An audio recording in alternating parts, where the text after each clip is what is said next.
তো সবকিছু কি আমার রুমে এসে করতে হবে? এমনকি শাড়িটাও আমার রুমে এসে পড়তে হবে?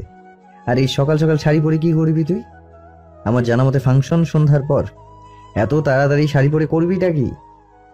নিম্ন স্বরে বেলার জবাব। মেহমান দিয়ে বাড়ির আশেপাশে গিজগিজ করছে। কোথাও কোনো রুম ফাঁকা নেই, কেবল আপনার রুমটাই ফাঁকা ছিল, তাই আপনার রুমে এসেছি। ভ্রুকুচকে রায়াজ পুনরায় প্রশ্ন করল। আর সকাল সকাল শাড়ি পরে কাকে দেখতে যাচ্ছিস? বেলার অকপট জবাব। কাকে দেখতে যাব? রাজ ভাই, আমি তো এমনিতেই ট্রায়াল দেওয়ার জন্য পড়ছিলাম। বুকে হাত গুজে কিছুটা শক্ত কণ্ঠে রায়াজ বলল। সবই বুঝলাম, কিন্তু শাড়ি না পরে এভাবে উদ্ভট সেজে কোথায় পালাচ্ছিলি? শরীরের প্রতিটা ভাঁজ বোঝা যাচ্ছে। বেলাকে পা থেকে মাথা পর্যন্ত একবার চোখ বুলিয়ে পুনরায় বলে উঠল। ফর্সা পেট আর কোমর দুটোই তো দেখা যাচ্ছে, বুকের আঁচড়ও ঠিক নেই। এভাবে শরীর দেখিয়ে ছেলে পটাতে চাইছিলি বুঝি? কথাটা বলেই বেলার বুকের আঁচলখানা নিজ হাতে ঠিক করে দিল রায়াজ। চকিতে রায়াজের দিকে তাকিয়ে বেলা জবাব দিল। এসব কি বলছেন রায়াজ ভাই? ছি ছি, আমি কেন এসব করতে চাইবো? তাহলে এমন অবছাড়া অবস্থায় কেন রুম থেকে বেরিয়ে যাচ্ছিলি? যদি কোনো ছেলে এই অবস্থায় তোকে দেখে ফেলতো তাহলে কি হতো? শাড়ির আঁচল আঙুলে পেঁচাতে পেঁচাতে ভীতু কণ্ঠে বেলা জবাব দিল। আসলে আপনি চলে আসায় তাড়াহুড়ো করে বেরোতে চাইছিলাম তো, তাই। ঠিক আছে, সব বুঝলাম, এখন তাড়াতাড়ি শাড়ি পরে রুম থেকে বের হ। বড় বড় চোখ করে তাকিয়ে বেলা জিজ্ঞেস করলো। আপনার সামনে? সোফায় গায়ে এলিয়ে দিয়ে আরাম করে বসতে বসতে রায়াজের জবাব। হ্যাঁ পড়বি, তাতে সমস্যা কোথায়? নিচু কণ্ঠে বেলার জবাব। আমার লজ্জা করবে রায়াজ ভাই। ভ্রুকুচকে রায়াজ জবাব দিল। আরে ছোটবেলায় যখন আমার সামনে খালি গায়ে ঘুরঘুরতি তখন বুঝি লজ্জা করতো না? লজ্জার লাল বর্ণ ধারণ করলো বেলার চোখ মুখ, গাল আর কান দুটো হয়ে উঠলো আগুনের ন্যায় গরম। লজ্জায় মিয়ে যেতে যেতে অস্পষ্ট স্বরে বলে উঠল। তখন ছোট ছিলাম রায়াজ ভাই। তীক্ষ্ণ দৃষ্টি নিক্ষেপ করে এবার বেলার দিকে এগিয়ে এলো রায়াজ। শক্ত হাতে স্পর্শ করলো বেলার উন্মুক্ত কোমর। মৃদু কেঁপে উঠে চোখ জোড়া বন্ধ করে নিল বেলা। নিজের বক্ষপটে বেলার কোমল হাত পেয়ে ধরে গভীর কণ্ঠে রায়াজ প্রশ্ন করলো। এখন তাহলে নিশ্চয়ই খুব বড় হয়ে গেছিস, তাই না? তাহলে আমার বুকের পাশে প্রণয়ের আগুনে দগ্ধ হওয়া হৃদয়ের বেদনা এখনো কেন বুঝে উঠতে পারছিস না বেলা? চকিতে রায়াজের মুখপানে তাকালো বেলা। কম্পনরত কণ্ঠে জিজ্ঞেস করলো। মানে? বেলাকে ছেড়ে উল্টো দিকে দাঁড়িয়ে পড়লো রায়াজ। সামলে নিল নিজেকে, নিজের অনিয়ন্ত্রিত অনুভূতিকে। পাঞ্জাবির পকেট থেকে একটা সিগারেট বের করে লাইটারের সাহায্যে ধরিয়ে তা মুখে পুরে নিল। বার কয়েক টান দিয়ে কাঠখট্টা কণ্ঠে জবাব দিল।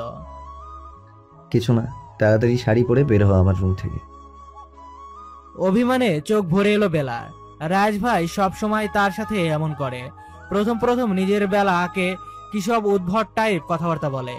বেলা যখন বুঝতে না পেরে জিজ্ঞেস করে ওঠে, তখনই কেমন কঠোর কণ্ঠে তার সাথে কথা বলে ওঠে রায়াত। তাকে কেমন নিজের থেকে দূর দূর করে, যা বেলার কোমল মনে খুব গভীর থেকে গভীরে আঘাত করে। কিন্তু ভয়ে মুখ ফুটে রাজকে কিছু বলতে পারে না বেলা। যদিও আরো বেশি বকা দেয় তাহলে আরো বেশি কষ্ট পাবে বেলা। সে ভয়ে চুপ থাকে সে। বেলাকে সে তখন থেকে মূর্তির ন্যায় দাঁড়িয়ে থাকতে দেখে এবার তার দিকে ফিরে তাকালো রায়াজ। রক্তের ন্যায় লাল হয়ে যাওয়া রায়াজের চোখ জোড়া দেখে ভয় কেঁপে উঠল বেলা। ললাট কুচকে রায়াজ প্রশ্ন করলো। কি ব্যাপার বেলা, এখনো দাঁড়িয়ে আছিস যে? শাড়ি ঠিকঠাক করে না সেই কখনতে বলেছি?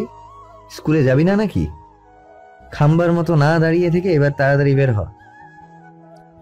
মাথা নত করে বেলা জবাব দিল। আমি শাড়ি পরতে পারি না রায়াজ ভাই। যাব কি করে বাইরে? কষ্ট করে একটু মা কিংবা বড় মাকে ডেকে দেবেন। মুখ থেকে সিগারেটের ধোঁয়া ছাড়তে ছাড়তে বেলার দিকে এক দৃষ্টিতে তাকিয়ে রইল রায়াজ। অস্বস্তিতে হাঁসফাঁস করতে লাগলো বেলা। বেলার মিয়ে যাওয়া লজ্জারাঙার মুখের দিকে তাকিয়ে আড়ালে মৃদু হাসলো রায়াজ, যা মিস করে গেল বেলার দৃষ্টি আকর্ষণ। হ্যাঁচকা টানে বেলাকে নিজের কাছে টেনে নিয়ে এলো রায়াজ। হকচকিয়ে গেল বেলা। ফলস্বরূপ তার সিক্ত ওষ্ঠ এসে স্পর্শ করলো রায়াজের বক্ষস্থল। বেলা চোখ বড় বড় করে তাকালো রায়াজের মুখপানে। চোখ মুখ শক্ত করে তার দিকে তাকিয়ে রায়াজ। ভয়ে ঢোক গিলল বেলা। এবার বুঝি রায়াজ তার পিন্ডি চটকাবে। কিন্তু বেলাকে সম্পূর্ণ অবাক করে দিয়ে বেলার সম্মুখে হাঁটু গেড়ে বসে পড়ল রায়াত। অনুভূতিহীন মানবের ন্যায় এক এক করে ভাঁজ করতে লাগলো বেলার শাড়ির কুচি। একের পর এক শখ যেন আর নিতে পারল না বেলা। বিস্মিত কণ্ঠে রায়াজের উদ্দেশ্যে জিজ্ঞেস করে উঠল। রাজ ভাই, আপনি শাড়িও পরাতে জানেন? জবাব নিল না রায়াজ। ভাবলেছিন ভঙ্গিতে বেলার শাড়ি ঠিক করে দিতে লাগলো নীরবে। রায়াজের এহেন নীরবতা ভীত সৃষ্টি করলো বেলার চিত্তে। নিজেকে আর সংযত রাখতে পারল না। কম্পিত কণ্ঠে রায়াজের উদ্দেশ্যে জিজ্ঞেস করলো। কার জন্য শাড়ি পরা শিখেছেন আপনি রাজ ভাই? নাকি এর আগে কাউকে পরিয়েছেন শাড়ি? অকস্মাৎ বেলার এহেন উদ্ভট প্রশ্নে হাত জোড়া আপনা আপনি থেমে গেল রায়াজের। নির্নিমেষ কয়েক পলক বেলার মুখের দিকে তাকিয়ে থেকে পাল্টা প্রশ্ন করে উঠল। তোর কি মনে হয়? অস্থির হয়ে পড়ল বেলা। অস্থির স্বরে পুনরায় জিজ্ঞেস করলো। বলুন না, কার জন্য এত সুন্দর করে শাড়ি পরা শিখলেন রাজ ভাই? অকপট কণ্ঠে রায়াজের জবাব। যার জন্যই শিখি না কেন, তোর জন্য শিখিনি, এটা ভিওর থাক। চোখ ভরে উঠল বেলার। এখনই বুঝি গড়িয়ে পড়লো এক ফোঁটা জল। কিন্তু নিজেকে সংযত করে ঠায় দাঁড়িয়ে রইল সে। বুকের পাশের আঁচল ঠিক করতে করতে রায়াজ বলল। কাঁদতে চাইছিস বুঝি? চমকে রায়াজের দিকে তাকালো বেলা। নিজেকে ধাতস্থ করে জবাব দিল। কই না তো। রায়াজের নির্লিপ্ত জবাব। তোর চোখে অহরহ বেদনার ঝাঁক দেখতে পাচ্ছি আমি বেলা। এত কিসের কষ্ট তোর এই বয়সে শুনি? কিছু না রাজ ভাই, আমি একদম ঠিক আছি। ঠিক আছে, তাহলে যা এবার। 1 মিনিটও ব্যয় না করে দ্রুত পায়ে রায়াজের রুম ত্যাগ করলো বেলা। বেলার যাওয়ার দিকে নির্বিশেষ তাকিয়ে থেকে রায়াজ বিড়বিড় করে উঠল। আমার হৃদয়ে সিক্ত চন্দ্রমল্লিকা, কবে বলবি তুমি? বেলার কন্দনরত কণ্ঠ কর্ণপাত হয়ে ধক করে উঠল রায়াজের অন্তঃকরণ। কেবলমাত্র স্নান সেরে বেরিয়েছিল সে, কোমরে তাল করে একটা তোয়ালে জড়ানো। কোনো দিক বেদিক বিচার না করে রায়াজ ছুটতে লাগলো বেলার রুমের উদ্দেশ্যে। বেলাকে কাঁদতে দেখে দ্রুত এগিয়ে গেল তার দিকে। দুহাতে আগলে ধরে নিজেকে বুকের সাথে চেপে ধরলো বেলাকে। মাথায় হাত বুলিয়ে দিতে দিতে শান্ত করতে লাগলো। ও রুমি রওশনকে দৃষ্টিপাত হতে জিজ্ঞেস করলো। কি হয়েছে ছোট মা? বেলা এভাবে কাঁদছে কেন? তুমি কি ওকে কিছু বলেছো? অবাক কণ্ঠে রুমি রওশন রায়াজের উদ্দেশ্যে বলে উঠল।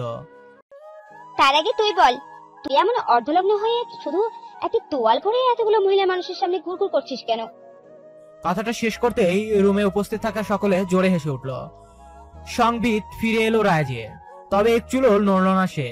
আগের মতো শক্ত করে নিজের বুকের সাথে চেপে ধরে রইল বেলাকে। আটকে উঠল বেলা। নিজেকে রায়াজের বাহুডোরে থেকে ছাড়াতে ছাড়াতে বলে উঠল। এ কি করলেন রাজ ভাই? এখন বিয়ে বাড়ি সব মেয়েগুলো নিশ্চয়ই আপনাকে চোখ দিয়ে গিলে খাচ্ছে। বেলার কথা শুনে আশেপাশে নির্মিশের চোখ বোলাতলো রায়াজ। সত্যি মেয়েগুলো কেমন ড্যাব ড্যাব করে তাকিয়ে আছে। সেদিক থেকে চোখ ফিরিয়ে বেলাকে জিজ্ঞেস করলো। কি হয়েছে? তখন এভাবে কাঁদছিলি কেন? জবাব দিল রুমি রওশন। আর বলিস না, এই মেয়ের কার্যকলাপের কথা। চুল আসায় না মনে হয় 1 বছর। চুলে কি জটটাই না বেঁধেছে। এখন চুলের জটটা ছাড়িয়ে চুলে বেরুনি করে দিতে চাইছিলাম, আর এই শুরু হলো তার নাটক। শুরু করে দিল বাচ্চাদের মতো ভ্যা ভ্যা করা। বলি বয়স তো আর কম হলো না তোর, 16 বছর হয়ে গেছে অনেক আগেই। কিছুদিন পর তো বিয়ে দেওয়া যাবে। অভিমানী কণ্ঠে বেলার জবাব। আমি কোনো নাটক করিনি রাজ ভাই, সত্যি আমার খুব ব্যথা লাগছিল। বেলার মুখপানে এক পলক তাকিয়ে থেকে রায়াজ বলল। চল আমার সাথে। অবাক হলো রুমি রওশন। অবাক কান্তিত কণ্ঠে জিজ্ঞেস করলো। কোথায় যাবে ও আবার তোর সাথে? বেলার হাত নিজের মুঠোয় পুড়ে নিয়ে রায়াজের ভাবলেশীন উত্তর। আমার রুমে। বেলাকে রুমে এনে খাটে বসতে ইশারা করে নিজের চলে গেল আলমারি দিকে। ভিতর থেকে একটা ফুল স্লিভের হোয়াইট শার্ট আর ব্ল্যাক ড্যামিন জিন্স বের করে হাতে নিল। সেদিকে তাকিয়ে বেলা রায়াজের উদ্দেশ্যে জিজ্ঞেস করে। আপনি এখন এগুলো পরবেন বুঝি? ভ্রু কুঁচকে নিল রায়াজ। এই মেয়েটা যে কত বড় গাধা তার বলতে গোপনে দীর্ঘশ্বাস ত্যাগ করে রায়াজ বলল। তাহলে তুই কি চাচ্ছিস আমি তোর সামনে সারা অর্ধনগ্ন হয়ে ঘুরে বেড়াই? মাথা নিচু করে নিল বেলা। রিনরিনে কণ্ঠে উঠল। না রাজ ভাই। রায়াজ আর কিছু বলল না। ভ্যানিটির সামনে গিয়ে দাঁড়িয়ে পড়লো। কোমরে বেঁধে রাখা তোয়ালেতে কেবল হাত দিবে সেই সময় বেলা এক ভয়ঙ্কর চিৎকার দিয়ে ধোয়াতে চোখ ঢেকে নিল। চকিতে বেলার দিকে তাকালো রায়াজ। ভয়ার্ত কণ্ঠে জিজ্ঞেস করলো। কি হয়েছে? এবার চিৎকার দিলি কেন? লজ্জায় মরে যাওয়া কণ্ঠে বেলা বলল। রাজ ভাই, আপনি কি করতে যাচ্ছিলেন? আপনি আমার সামনেই জামা পরিবর্তন করতে যাচ্ছিলেন। আর একটু হলেই তো আমি হার্ট ফিল করতাম। পুনরায় দীর্ঘশ্বাস ত্যাগ করলো রায়াজ। এই মেয়ের বুদ্ধিশুদ্ধি কবে হবে কে জানে। কয়েক মিনিট ব্যয় হয়েই বেলার কর্ণপাত হলো রায়াজের গভীর কণ্ঠে। চোখ খোল। এমা না, ছি ছি ছি, আমার ভীষণ লজ্জা করবে। বড় বড় কদম ফেলে বেলার দিকে এগিয়ে এলো রায়াজ। সত্তর বেলার চোখের উপর থেকে জোর করে হাত সরিয়ে নিল। চোখ বড় বড় করে রায়াজের দিকে তাকালো বেলা। পর মুহূর্তে রায়াজের পরিধানে মানসম্মত বস্ত্র দেখে স্বস্তির নিঃশ্বাস নিল সে। দাঁত বের করে হাসলো বেলা। সেদিকে তাকিয়ে ললাট কুচকে নিল রায়াজ। এক মনে বেলার চুলে তেল দিয়ে যাচ্ছে রায়াজ। কৌতূহল দমন করতে পারলো না বেলা, জিজ্ঞেস করলো, রাজ ভাই, আপনি চুলে তেলও দিতে জানেন? এর আগে কাউকে তেল দিয়ে দিয়েছিলেন বুঝি? গম্ভীর কণ্ঠে রায়াজের জবাব। বেশি কথা আমার মোটেও পছন্দ না বেলা, তাই চুপচাপ বসে থাক। বেলার কথা বাড়ালো না। রায়াজ খুব ধীরে ধীরে বেলার চুলের ঝটলা খুলে দিয়ে দুপাশে দুটো বেনুনি করে দিল। আয়নার সামনে দাঁড়িয়ে নিজেকে খুঁটিয়ে খুঁটিয়ে দেখে চলছে বেলা। সে বিস্ময়ের চরম পর্যায়ে। বেলার দিকে এক পলক তাকিয়ে রায়াজ নিজের কাজে মন দিল। চুলে ব্রাশ করতে করতে রায়াজ বলল, ব্যাগ নিয়ে গেটের সামনে গিয়ে দাঁড়া, আমি আসছি। বেলা মাথা নেড়ে সায় জানিয়ে চলে গেল। বেলাকে বাইকে ওঠার জন্য ইশারা করতেই উঠে পড়লো সে। রায়াজ বলল, আমাকে ঠিক মতো ধরে বস, নয়তো পড়ে যাবি। রায়াজের কথা শেষ হয়ে তাকে এক প্রকার জড়িয়ে ধরলো বেলা। নিঃশ্বাস আটকে আসছে রায়াজের। তার অবাধ্য অনুভূতি নিয়ে এই মেয়ে যা খেলা খেলছে, নিজেকে ধাতস্থ করে বেসামাল অনুভূতিগুলোকে আটকায় রায়াজ। ধমকে ওঠে বেলাকে, সমস্যা কি বেলা? আমাকে ধরে বসতে বলেছি, জড়িয়ে ধরতে বলিনি। স্টুপিড। আমার কাঁধে হাত রেখে বস। রায়াজের কথা মতো বেলাও তাই করলো। বাইক থামতেই বেলা নেমে পড়লো। কয়েক পলক বেলার মুখের দিকে তাকিয়ে রায়াজ বলল, ভেতরে যা, সাবধানে থাকিস। 4 পিরিয়ড ক্লাস করে ছুটি দিয়ে দিবে, আমি প্রিন্সিপাল স্যারকে বলে দিব। বেলা সায় জানিয়ে চলে যেতে চাইলে রায়াজ ডেকে উঠলো, আর শোন, আমি এসে নিয়ে যাব, একদম পাকামো করে কোথাও যাওয়ার চেষ্টা করবি না। বেলা মাথা নাড়লো। Tiffin period. কাঁধে ব্যাগ ঝুলিয়ে হামি তুলতে তুলতে বাইরে বেরিয়ে এলো বেলা। গ্রীষ্মের গরমে হাঁসফাঁস অবস্থা তার। তবে সেদিকে ভ্রুক্ষেপ না করে চারপাশে চোখ বুলিয়ে কাউকে খুঁজতে ব্যস্ত সে। সেই মুহূর্তে এক প্রকার লাফিয়ে এসে বেলার হাত রাখলো চিঙ্কি, বেলার বেস্ট ফ্রেন্ড। জিজ্ঞেস করলো, কি রে বেলা, আমাকে না জানিয়ে চলে যাচ্ছিস? তা কার সাথে বাসা যাবি এখন? রাজ ভাই আসবে বলেছে। সঙ্গে সঙ্গে হাব ভাব পাল্টে গেল চিঙ্কির। মিটি মিটি হাসতে হাসতে বলল, বলছিস কি বেলা, একটু লাইন করিয়ে দে না রাজ ভাইয়ের সাথে। যা সুন্দর উনি, একদম রসগোল্লার মতন, ইচ্ছে করে একদম খেয়ে নি। অকস্মাৎ চুলে টান পড়তেই বিভৎস এক চিৎকার দিয়ে উঠলো চিঙ্কি। জোরে জোরে চুল টানতে টানতে রাগান্বিত স্বরে বেলা বলল, একদম রাজ ভাই সম্পর্কে উল্টা পাল্টা কথা বলবি না, আর না ওনার দিকে চোখ তুলে তাকাবি, নয়তো তোকে আমি একদম মেরে ফেলবো। দ্বিগুণ ঝাঁঝানো কণ্ঠে চিঙ্কি বলল, তোর এত সমস্যা কোথায়?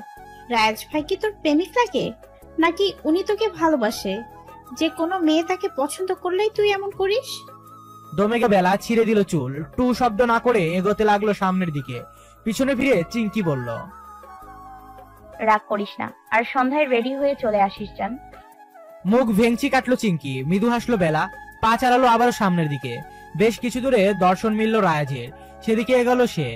বেলাকে নিজের দিকে এগোতে আসতে দেখে সামনের দিকে এগিয়ে গেল সে। রাজকে এগিয়ে আসতে দেখে পা জোড়া থামিয়ে দিল বেলা। আর দাঁড়িয়ে রইল এক জায়গায় এক ভঙ্গিতে। কয়েক পলক বেলার মুখের দিকে তাকিয়ে রইল রায়াজ।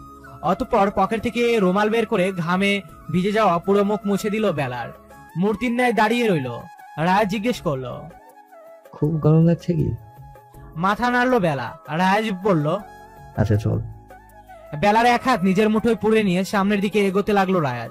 স্কুল গেট পেরিয়ে বাইরে বেরিয়ে এলো। সামনে গিয়ে হাঁক ছেড়ে রিক্সা ডাকতে লাগলো। অবাক হলো বেলা। বলে উঠলো, রিক্সা ডাকছেন কেন রায় ভাই? ওই তো আপনার বাইক দেখা যাচ্ছে, তাহলে রিক্সা কেন? তোর না গরম লাগছে তাই? গরম লাগছে দেখে বাইক রেখে রিক্সা দিয়ে যেতে হবে? এ আবার কোন দেশের নিয়ম? তাপমাত্রা জানিস আজকের? 34°C। রোদের তেজ দেখেছিস? বাইকে বসলে রোদ লাগবে তোর, বাসায় যেতে যেতে অসুস্থ হয়ে পড়বি। আরো বেশি অবাক হলো বেলা। কখনো কখনো হয়তো অতি বুদ্ধিমান মানুষগুলো বোকা বোকা কথা বলে। এমন কথা জীবনেও শোনেনি সে। বাইক গেলে নাকি রোদ লাগবে, রিক্সায় গেলে নাকি লাগবে না। জিজ্ঞেস করলো, তাহলে আপনার বাইকের কি হবে? কয়েক পলক বেলার ঘামার্ত মুখটার দিকে তাকিয়ে রায়ের জবাব দিল, কাউকে পাঠিয়ে দিব, এসে নিয়ে যাবে। একটা রিক্সা ডেকে তাতে বেলাকে নিয়ে উঠে বসলো রায়াজ। বলে উঠলো, রিক্সায় হুডিটা উঠিয়ে দিন মামা। এবার বিষয়টা বেলার বোধগম্য হলো বেলার কাছে। বেশ আনন্দ অনুভূত হলো চিত্তপট্টে। রাজ ভাই আর কত খেয়ালই না রাখে। তার নিজেরও রাজকে দেখলে কেমন একটা লাগে, বুকের ভিতর কেমন ধুক ধুক করে, পেটের মধ্যে কেমন সুরসুরি লাগে। তবে তারও বেশ লাগে রাজ ভাইয়ের পাশে পাশে থাকতে। আনমনে এসব ভাবতে ভাবতে রাজের কাঁধে মাথা এলিয়ে দিল বেলা। চকিতে বেলার মুখপান তাকিয়ে রাজ গম্ভীর কণ্ঠে শুধালো, কি সমস্যা, সোজা হয়ে বস। সম্মিত ফিরল বেলার। সত্তর তাকে ছেড়ে দিয়ে কিছুটা দূরত্ব নিয়ে বসলো। রিক্সা চলতে লাগলো আপন গতিতে। কিয়ৎকাল বাদ ফের রাজের কণ্ঠস্বর কর্ণপাত হতেই সেদিকে তাকালো সে। তোর কি কোথাও কষ্ট হচ্ছে, খারাপ লাগছে, গরম কি খুব বেশি লাগছে? এদিকে আয় দেখি। বেলা মুখ খুলে কিছু বলতে নিবে তার পূর্বেই রাজ তার মাথাটা নিজের কাঁধে রাখলো, বলল, খারাপ লাগলে এভাবেই কিছুক্ষণ বসে থাক। বেলা আর কিছু বললো না। তারও বেশ ভালো লাগছে এভাবে থাকতে। কেমন সুখ সুখ অনুভূত হচ্ছে, কিন্তু কেন হচ্ছে তা তারও অজানা। তবে সে এটা জানে রাজ ভাইয়ের সবকিছুই তার বেশ ভালোই লাগে। সে যাই করুক না কেন, কেবল বকলে একটু কষ্ট লাগে, তাতে কি? রায়াজ তাই তো তাকে বেশ আদরও করে। চোখ বুজে নিল বেলা। সময়টা বেশ লাগছে তার কাছে। এই কাঠফাটা গরমের মধ্যে হঠাৎ নিজের আশেপাশে মৃদু বাতাসের আভাস অনুভূত করে চিকিতে চোখ মিলল বেলা। দেখতে পেল রাজ নিজের ওষ্ঠের সাহায্যে তাকে বাতাস দিতে যাচ্ছে। নিজের ওষ্ঠের দ্বারা পরপর ফু দিয়ে চলছে তার মুখমণ্ডলে। সত্তর নিজের মাথা রাজের কাছ থেকে উঠিয়ে নিল বেলা। রাজকে নিজের এত বেশি কাছে দেখে তার কানি কেমন লাগছে। সন্তপর্ণে একটা শুকনো ঢোক গিলল বেলা। পুনরায় বেলার মাথা নিজের কাঁধে রেখে রাজভারী স্বরে রাজ বলল, এত নড়াচড়া না করে চুপচাপ চোখ বন্ধ করে বসে থাক। রিক্সা এসে থামলো রওশন বাড়ির গেটে। দ্রুত নেমে পড়লো বেলা। দূরেই তাদের সকল কাজিনদের দেখা যাচ্ছে। সেদিকে দৌড়ে লাগলো সে। সেদিকে তাকিয়ে ললাট কুচকে নিল রায়াজ। ধমকে উঠল, আস্তে যা, পড়ে যাবি কিন্তু। যার যার জামা কাপড় আর প্রয়োজনীয় সকল সামগ্রী গুছিয়ে সকলে ব্যাগে ভরে নিল। এখন বাড়ির সকলে মেয়েদের পার্লারে যাবে সাজতে। তোড়জোড় চলছে সমান তালে। বাড়ির বড়রা ব্যস্ত বিয়ের কাজে, ফুরসত নেই কারো। সবার আগে ব্যাগপত্র নিয়ে ছুটছে বেলা। বাগানে ডেকোরেশনের কাজ দেখছিল রায়াজ। বেলাকে ব্যাগপত্র নিয়ে সবার আগে কোথাও ছুটতে দেখে ভ্রু কুঁচকে নিল সে। হাঁক ছাড়লো, এই বেলা, কোথায় যাচ্ছিস? এদিকে আয়। এত ব্যাকপ্যাক নিয়ে যাচ্ছিস কোথায়? কাচুমাচু করে বেলা কিছু বলবে তার পূর্বেই অর্পিতা বলল, কেন, তুই জানিস না আজকে আমার মেহেন্দি অনুষ্ঠান, সবাই পার্লারে সাজতে যাচ্ছি। কপাল কুঁচকে নিল রায়াজ। বলল, পার্লারে যাওয়ার দরকার কি? আমাকে বলতি, মেকআপ আর্টিস্টদের ফোন করে দিতাম, তারা বাড়িতে এসেই সাজিয়ে দিত। জি না, পার্লারে গিয়ে সাজা আর বাড়িতে বসে সাজা অনেক পার্থক্য, বুঝেছিস? পার্লার থেকে সাজার পর আমি যখন বাড়ির পথে আসবো, তখন মানুষ আমাকে ঘুরে ঘুরে দেখবে আর বলবে, এই এটা বউ না। তখন কি যে মজা হবে। আপনা আপনি ভ্রু কুচকে গেল রায়াজের। মহিলা মানুষ মানে ভেজাল। তার আর মাথা ঘামালো না সে। নিজেই কাজে মনোনিবেশ করলো। পর মুহূর্তে বেলার কথা মাথায় আসতেই পাশ ফিরে তাকিয়ে জিজ্ঞেস করলো, কিন্তু তুই কোথায় যাচ্ছিস? পুনরায় বেলার পূর্বে অর্পিতা বলল, বাড়ি, ও বুঝি সাজবে না? ভারী কণ্ঠে রায়াজের উত্তর। না। অবাক হলো সবাই। অর্পিতা জিজ্ঞেস করলো, কিন্তু কেন? আমরা সবাই তো সাজি। সবাই যা খুশি কর, ও করতে পারবে না। ভ্রুজুরা কুচকে নিল অর্পিতা। বলে উঠলো, কেন করতে পারবে না? চোখ মুখ শক্ত করে রায়াজ উত্তর দিল, আমি বলেছি তাই, তোরা চলে যা, ও যাবে না। কথাটা বলেই বেলাকে হিড়িয়ে টানতে টানতে ভিতরে নিয়ে যেতে লাগলো রায়াজ। অবাক চিত্তে সেদিক তাকিয়ে সকলে। অর্পিতা লম্বা করে শ্বাস ত্যাগ করলো। তার ভাই একবার যখন না করেছে, তখন সূর্য পশ্চিম দিকে উঠলেও তার কথার কোনো পরিবর্তন হবে না। তাই সে কাল বিলম্ব না করে বাকিদের নিয়ে ছুটলো পার্লারের উদ্দেশ্যে। বেলা যেন এবার কেঁদে দিবে। নিজে ভ্রুকন্দন বহু কষ্টে আটকে রায়াজকে জিজ্ঞেস করলো, আমাকে কেন যেতে দিলেন না রায়াজ ভাই? সবাই কত সুন্দর, আর পার্লার থেকে সেজে আসবে, সবাইকে খুব সুন্দর লাগবে। আমি কেন সাজতে পারবো না? এখন আমাকে আর সুন্দর লাগবে না। থমকে গেল রায়াজের কদম। পিছনে ঘুরে বেলার দুগাল আলতো করে স্পর্শ করলো। চোখ বুজে নিল বেলা। রায়াজ ভাই তাকে স্পর্শ করলে তার গা কেমন শিরশির করে। তবে খারাপ লাগে না, বেশ লাগে। অকস্মাৎ পুরুষালী গম্ভীর কণ্ঠে সম্বিত ফিরল বেলার। তুই কি জানিস, আমার চোখে দেখা পৃথিবীর সবচেয়ে সুন্দর নারীর দ্বিতীয়টি তুই। কণ্ঠটা শুনে বেশি খুশি হলো বেলা। পর মুহূর্তে আবার অস্থির হয়ে পড়লো সে। ব্যস্ত কণ্ঠে জিজ্ঞেস করলো, তাহলে প্রথম নারীটি কে রায়াজ ভাই? বিরক্ত হলো রায়াজ। এই মেয়ের খালি উল্টাপাল্টা চিন্তা ভাবনা আর অহেতুক প্রশ্ন। রায়াজকে চুপ থাকতে দেখে আরো বেশি অস্থির হলো বেলা। বারবার জিজ্ঞেস করতে লাগে, বলুন না কে সেই প্রথম নারী? আমি কি তাকে চিনি? আপনি কি কাউকে ভালোবাসেন রায়াজ ভাই? আপনার প্রেমিকা আছে? আর বলতে পারলো না। নিমেষেই গলা ভেঙে আসছে বেলার। আপনা আপনি গাল বেয়ে গড়িয়ে পড়লো এক ফোঁটা অশ্রু। সেদিকে কয়েক পলক তাকিয়ে বেলাকে নিজের কাছে টেনে নিল রায়াজ। বুকে জড়িয়ে মাথায় হাত বুলিয়ে দিতে দিতে বলল, তুই এখনো অনেক ছোটবেলা, এত বেশি আবেগ অনুভূতি তোর জন্য ভালো না। বেলাকে সোজা করে দাঁড় করিয়ে পুনরায় বলল, আমার সাথে চল। অবাক হলো বেলা, জিজ্ঞেস করলো, কোথায়? জবাব দিল না রায়াজ। বেলার এক হাত নিজের হাতের মুঠোয় পুড়ে এগিয়ে যেতে লাগলো নিজের রুমের দিকে। রুমে প্রবেশ করে হাত ছেড়ে দিল, এগিয়ে গেল আলমারির দিকে। বিশাল আকারে একটা প্যাকেট ধরিয়ে দিল বেল হাতে। অবাক চিত্তে বেলা জিজ্ঞেস করলো, এটা কি রায়াজ ভাই? রায়াজের গম্ভীর কণ্ঠ, নিজে গিয়ে দেখে নে, আর যা তাড়াতাড়ি তৈরি হয়ে নে, আর ভুলেও সাজার চেষ্টা করবি না। সাজলে সমস্যা কোথায়? সবাইকে সুন্দর পার্লার থেকে সেজে আসবে, আর আমি পুঁটি মাছের মতো ফ্যাকাশে হয়ে থাকবো। গম্ভীর কণ্ঠে রায়াজের জবাব, সাজলে তোকে ভূতের মতো লাগবে, তাই তো না করছি। সাজ ছাড়াই তোকে বেশি ভালো লাগে। এবার যেন খুশি হলো বেলা। চপলা কণ্ঠে জিজ্ঞেস করলো, সত্যি?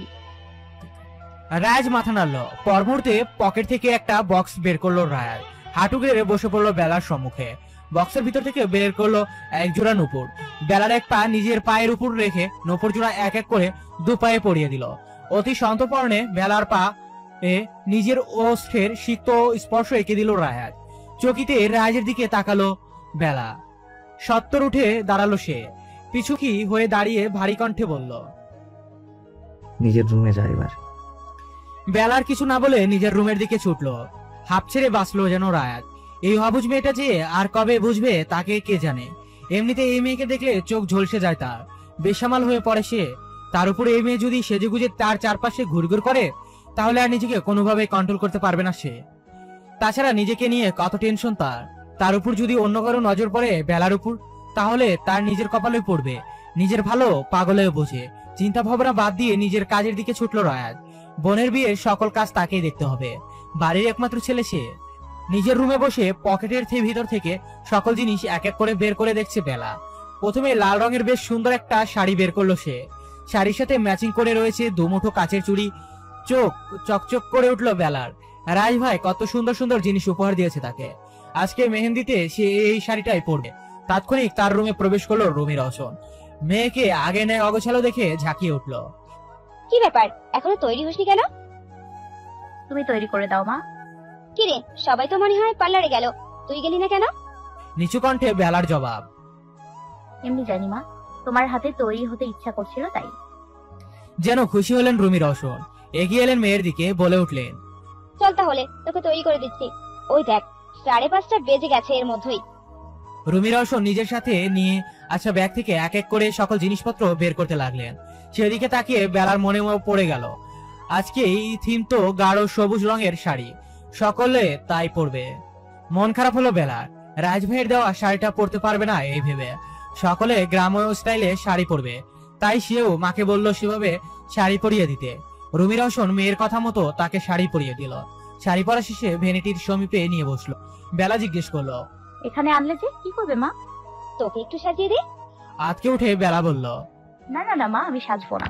ভ্রুকুটি করে রুমি রওশন জিজ্ঞেস করলেন, কেন সাজবি না শুনি? নখের সাহায্যে মেজে খুঁড়তে খুঁড়তে বেলা জবাব দিল, এমনি মা, ইচ্ছা করছে না। রেগে গেলেন রুমি রওশন, বলে উঠলেন, একদম বুড়ো মহিলাদের মতো কথা বলবি না। না সাজলে কেমন পোনা মাছের মতো দেখতে লাগবে বলতো। এদিকে আয়, আমি যতটুকু পারি সাজিয়ে দিচ্ছি তোকে। আয়নায় নিজেকে দেখে চমকালো বেলা। দেখতে তাকে বেশ লাগছে। মা তাকে কেবল হালকা মেকআপ করে ঠোঁটে লাল লিপস্টিক আর আইলাইনার দিয়ে দিয়েছে, আর কানে টানা ঝুমকা যা সবাই পরবে। গলা খালি, হাতে রেশমি চুড়ি। মেয়েকে সাজিয়ে দিয়ে নিজের কাছে ছুটলেন রুমি রওশন। মন খারাপ করে খাটের এক কোণে বসে পড়লো বেলা। রাজভাইয়ের দেওয়া কিছুই পড়তে পারলো না সে, কেবল নূপুর জোড়া ছাড়া। হই হুল্লোড় পড়ে গেছে রওশন বাড়িতে। একটু পরেই মেহেন্দির অনুষ্ঠান শুরু হবে। পার্লার থেকে সেজেগুজে বাড়ির সকল মেয়েরা এসে পড়েছে। ঘরে মেহেন্দির অনুষ্ঠান। হই হই করে উঠেছে মেয়েরা।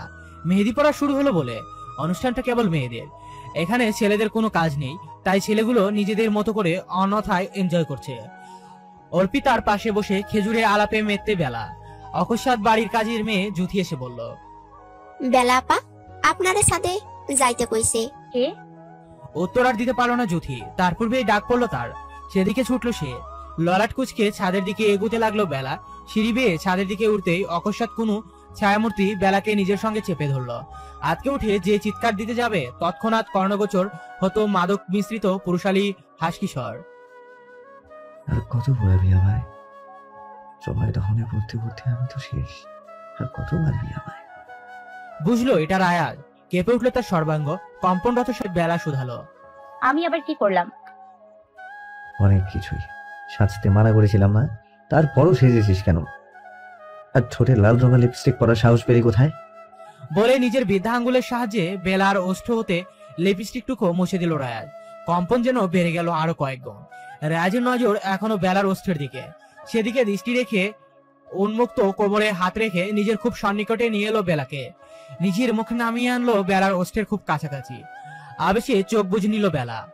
বেলার ললাটে নিজের ওষ্ঠের সিক্ত স্পর্শ এঁকে দিল রায়াজ। তখনও চোখ বন্ধ বেলার। বেশ খানিক সময় অবহিত হওয়ার পরও যখন নিজের ওষ্ঠ কোণে কোনো স্পর্শ পেল, তখন আলগোছ চোখ মিলল বেলা। দেখতে পেল তার থেকে ঠিক কয়েক ইঞ্চি দূরে রেলিং এ হেলান দিয়ে পাঞ্জাবির পকেটে হাত গুজে দাঁড়িয়ে রায়াজ।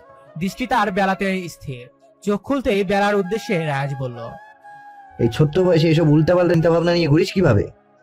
এসব চিন্তা মাথা থেকে ছেড়ে ফেল, এখনো অনেক ছোট তুই।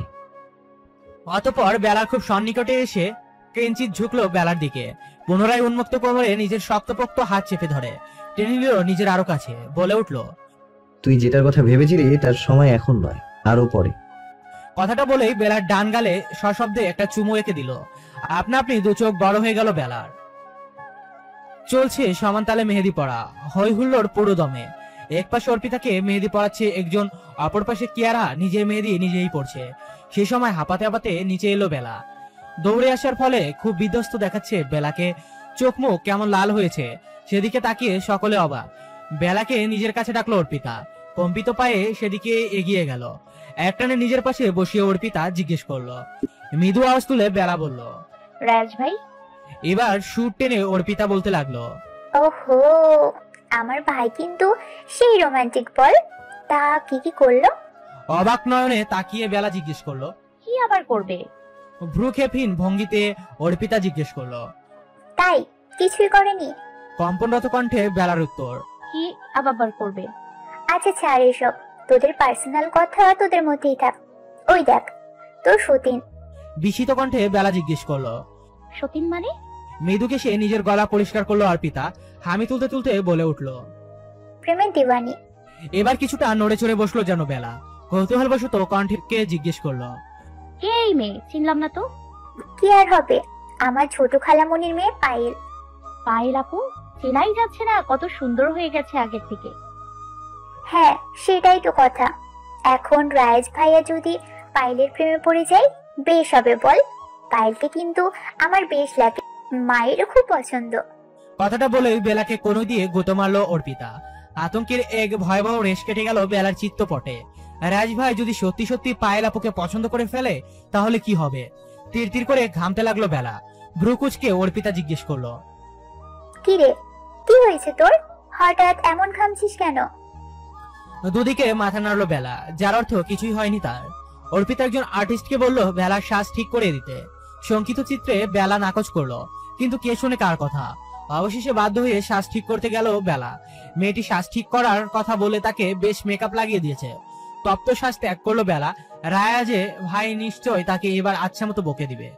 বরপক্ষের মেয়েরা আজ মেহেন্দি অনুষ্ঠান উপলক্ষে এখানে অংশগ্রহণ করবে বলে সেই তোড়জোড় চলছে রসুন বাড়িতে। আয়োজনের কমতি নেই বিন্দু মাত্র।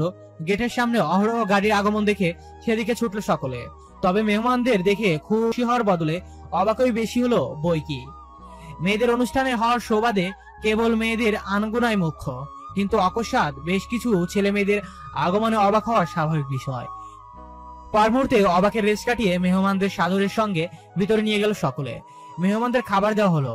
খাবার দাবার শেষ হলে অনুষ্ঠানে অংশগ্রহণ করলো। তবে বিব্রতকর অবস্থায় পড়ে গেল মেয়েরা। অনুষ্ঠান হওয়ার কথা ছিল কেবল মেয়েদের, এর মাঝে ছেলেদের দেখে সকলে হাসফাস অবস্থা। অনেকক্ষণ যাবৎ রাজকে কোথাও দেখতে না পেয়ে তার খোঁজে বাগানের দিকে এলো বেলা। আঁখি ঘুরিয়ে খুঁজতে লাগলো চারিপাশ। নিজের ভাবনার মাঝে আকস্মিকতায় কোনো পুরুষালী কণ্ঠস্বর কর্ণপাত হতেই চমকে উঠল। পাশ ফিরে তাকিয়ে দেখতে পেল একজন সুদর্শন যুবককে। নিজের দিকে ফিরতেই যুবকটি বেলার উদ্দেশ্যে বলে উঠল, Excuse me, can I talk for you sometime? Actually, I felt so bored. জি বলুন, কি বলবেন? Nothing so special. আমি কিছু এক কথা বলতে চেয়েছিলাম। এই যে, ও আচ্ছা, জি আমি রোশন, আপনি? রুবাইয়াত বেলা। বেশ সুন্দর, ঠিক আপনার চেহারার মতন। চকিতে ছেলেটির দিকে তাকালো বেলা, জিজ্ঞেস করলো, মানে? নাথিং, বাই দ্য ওয়ে, আপনাকে কিন্তু শাড়িতে বেশ লাগছে। কিছু বলতে নিবে বেলা, তার পূর্বে ঝড়ের গতিতে রাজ এসে বেলাকে টেনে হিসড়ে কোথাও নিয়ে যেতে লাগলো। শঙ্কিত চিত্রে বেলা বলল, হাতে আমার খুব লাগছে রায়াজ ভাই, ছাড়ুন না প্লিজ। আর এভাবে কোথায় নিয়ে যাচ্ছেন? হেলদুল নেই কোনো রাজে। পূর্বের ন্যায় টানতে টানতে বেলাকে নিজের রুমে নিয়ে আসে রায়াজ। ধাক্কা মেরে ফ্লোরে এক প্রকার। ফলশ্রুতিতে হাতে পায়ে কিছুটা ব্যথা অনুভব করে বেলা। অশ্রুসিক্ত নয়নে রাজের মুখপানে দৃষ্টিপাত করে সে। রক্তের ন্যায় লাল চোখ দুটো দেখে অন্তর আত্মা কেঁপে উঠলো যেন বেলার। রক্তিম চোখে তাকিয়ে বড় বড় কদম ফেলে বেলার দিকে এগিয়ে এলো রাজ। শক্তপোক্ত পুরুষালী হাতের সাহায্যে একটানে নিচ থেকে দাঁড় করালো তাকে। হুঙ্কার ছাড়লো, কোন সাহসে তুই ওই ছেলের সাথে কথা বলতে গেছিলি? বল বলছি, এত সাহস এলো কোথা থেকে? ভয়ে বারংবার কেঁপে কেঁপে উঠতে লাগলো বেলা। রাজ পুনরায় হুঙ্কার ছাড়লো, এতবার না করার পরেও আবার সেজেছিস? কথাটা বলেই নিজের পকেট থেকে একটা রুমাল বের করে তার ডাইরেক্ট বেলার মুখে চালান করে দিল। শুকনো রুমালের সাহায্যে সাজমোছার প্রয়াস মাত্র। এবার এক বিভৎস চিৎকার দিয়ে উঠলো বেলা। ক্রন্দনরত কণ্ঠে বলল, রায়াজ কি করছেন কি? ছাড়ুন বলছি, খুব লাগছে আমার, চামড়ায় মনে হয় উঠে যাবে। থমকালো রায়াজ। টানতে টানতে বেলাকে নিয়ে গেল ওয়াশরুমের ভিতর। হাতে সাবান নিয়ে তার ডাইরেক্ট বেলার মুখে ঘষে দিল। পুনরায় চিৎকার দিয়ে উঠলো বেলা। সেদিকে ভ্রুক্ষেপ না করে নিজেকে কাজে চালিয়ে যেতে লাগলো রায়াজ। সাজ পুরোপুরি ধোয়া কমপ্লিট হতেই হাত ধরে তাকে বাইরে নিয়ে এলো। নির্জীব চোখে রায়াজের চোখে তাকিয়ে বেলা গম্ভীর কণ্ঠে রায়াজ বলে উঠল, আমার কথা অমান্য করার ফল নিশ্চয় পেয়েছিস। আর শাড়ি, এসব শাড়ি পরার কোনো দরকার নেই, যাকে পেট দেখা যায়। কথাটা শেষ করে বেলার শাড়ির পেছনে পড়ে যায় রায়াজ। রাগের বসে টেনে চিড়ে ফেলার চেষ্টা করে। আজকে উঠে অসহায় কণ্ঠে বেলা বলল, রায়াজ ভাই প্লিজ, আমি জানতাম না আজ কোন ছেলে মেহেদি ফাংশনে অ্যাটেন্ড করবে, ট্রাস্ট মি। আর আমি কেন, সবাই এভাবে শাড়ি পরেছে। কিছুটা শান্ত হয়ে এলো যেন রায়াজ। ঘন ঘন নিঃশ্বাস ত্যাগ করে শান্ত করার চেষ্টা করলো নিজেকে। এক পলক বেলার দিকে তাকিয়ে রাজবাড়ি স্বরে আওড়ালো, তোর আর কোনো ফাংশন অ্যাটেন্ড করার দরকার নেই, এই রুমেই বন্দি থাকবি তুই। বলেই গট গট পায়ে রুম থেকে বেরিয়ে বাহির থেকে দরজা বন্ধ করে দিল রায়াজ। আতঙ্কিত চিত্রে দ্রুত এগিয়ে এলো বেলা দরজার কাছে। কড়া নাড়তে নাড়তে লাগলো জোরে জোরে, ডাকতে লাগলো, রায়াজ ভাই দরজা খুলুন প্লিজ। কোথায় গেলেন আমাকে ফেলে? রায়াজ ভাই প্লিজ, আমার কি দোষ? আমি ইচ্ছে করে কিছু করিনি, প্লিজ খুলে দিন দরজা। বেশ কয়েকবার হাঁক ছাড়ার পরেও যখন কেউ দরজা খুললো না, তখন ক্লান্ত হয়ে বেলা বিছানার দিকে এগিয়ে গেল। আস্তে করে নিজের মাথায় এলিয়ে দিল একটা বালিশে। চোখের অশ্রু ফেলতে লাগলো নীরবে। রাত 11:45 রুমে প্রবেশ করলো রায়াজ। কাজের চাপে শ্বাস ফেলানোর সময়টুকু পায়নি সে। যার দারুণ বেলার বিষয়টা একদম মাথা থেকে বেরিয়ে গেছিল। বাড়ির অনেকেই বেলার কথা জিজ্ঞেস করেছিল বই কি, সে অন্য কথা বলে কাটিয়ে দিয়েছে। কাজের চাপে সবাই অত খেয়ালও করেনি। বিছানার দিকে তাকাতেই সহসা তার দৃষ্টিতে এসে হানা দিল ঘুমন্ত প্রয়সীর মুখ। সেদিকে ছোট ছোট কদম ফেলে এগিয়ে গেল সে। উবুর হয়ে শুয়েছিল বেলা। সন্তর্পণে তাকে টেনে সোজা করে বালিশে শুয়ে দিল। আলগোছি স্পর্শ করলো কপাল জোড়া। ইস, কি লাল লাল হয়ে গেছে পুরো মুখমণ্ডল। তার উপর কান্না করে চোখ মুখ একদম ফুলিয়ে ফেলেছে। বেশ মায়া হলো রাজে। মাথায় হাত বুলিয়ে দিতে দিতে মৃদু স্বরে ডাকতে লাগলো, বেলা, এই বেলা, উঠ দেখি, কিছু খেয়ে নে। পিটপিট করে চোখ মেললো বেলা। বেশ ক্লান্ত সে, তাই হালকা করে চোখ খুলে উঠে বসলো। পুনরায় খাটের কর্নারে হেলান দিয়ে ঘুমোতে লাগলো। দীর্ঘশ্বাস ত্যাগ করে রাহাত চলে গেল খাবার আনতে। খাবার এনে বেলাকে পুনরায় ডাকতে লাগলো, বেলা, বেলা রানী উঠুন, আমার হৃদয় সিদ্ধ চন্দ্রমল্লিকা, উঠে পড়। তরির চোখ মেললো বেলা। ঘুম ঘুম কণ্ঠে জিজ্ঞেস করলো, কি বললেন? গম্ভীর কণ্ঠে রায় শুধালো, কিছু না, তাড়াতাড়ি উঠ। ঘুমে ঢুলছে বেলা, তাই রায়াজও তাকে খাইয়ে দিল। খাবার শেষে প্লেটগুলো নিচে নিয়ে গেল রায়াজ। এসে দেখলো বেলা পুনরায় ঘুমের দেশে তলিয়ে গেছে। মৃদু হাসলো সে। বেশ কিছু সময় অবিবাহিত হওয়ার পর অতি সন্তর্পণে বেলাকে কোলে তুলে নিল। বেলার রুমে প্রবেশ করে তাকে শুয়ে দিল খাটে, গায়ের চাদর দিয়ে ঢেকে দিল গলা পর্যন্ত। কিছুটা ঝুঁকে পড়লো সে বেলার দিকে, অতি শীতলতা সহিত নিজের ওষ্ঠ স্পর্শ করলো বেলার ললাটে। কিঞ্চিত নড়ে উঠলো বেলা। পর মুহূর্তে বেলার পুরো মুখমণ্ডল জুড়ে নিজের ওষ্ঠের ছোট ছোট স্পর্শ দিতে লাগলো রায়াজ। আজানের শব্দে ঘুমালো বেলার। হামি তুলতে তুলতে উঠে বসলো। অকস্মাৎ নিজের হাতের দিকে তাকিয়ে চমকালো সে। তার হাতে মেহেদি দেওয়া, কিন্তু সে তো কাল মেহেদি পড়তেই পারেনি রায়াজ ভাইয়ের জন্য। পক্ষান্তরে মন খারাপ হলো বেলার। মনে পড়ে গেল কালকের সকল ঘটনা সংক্রান্ত।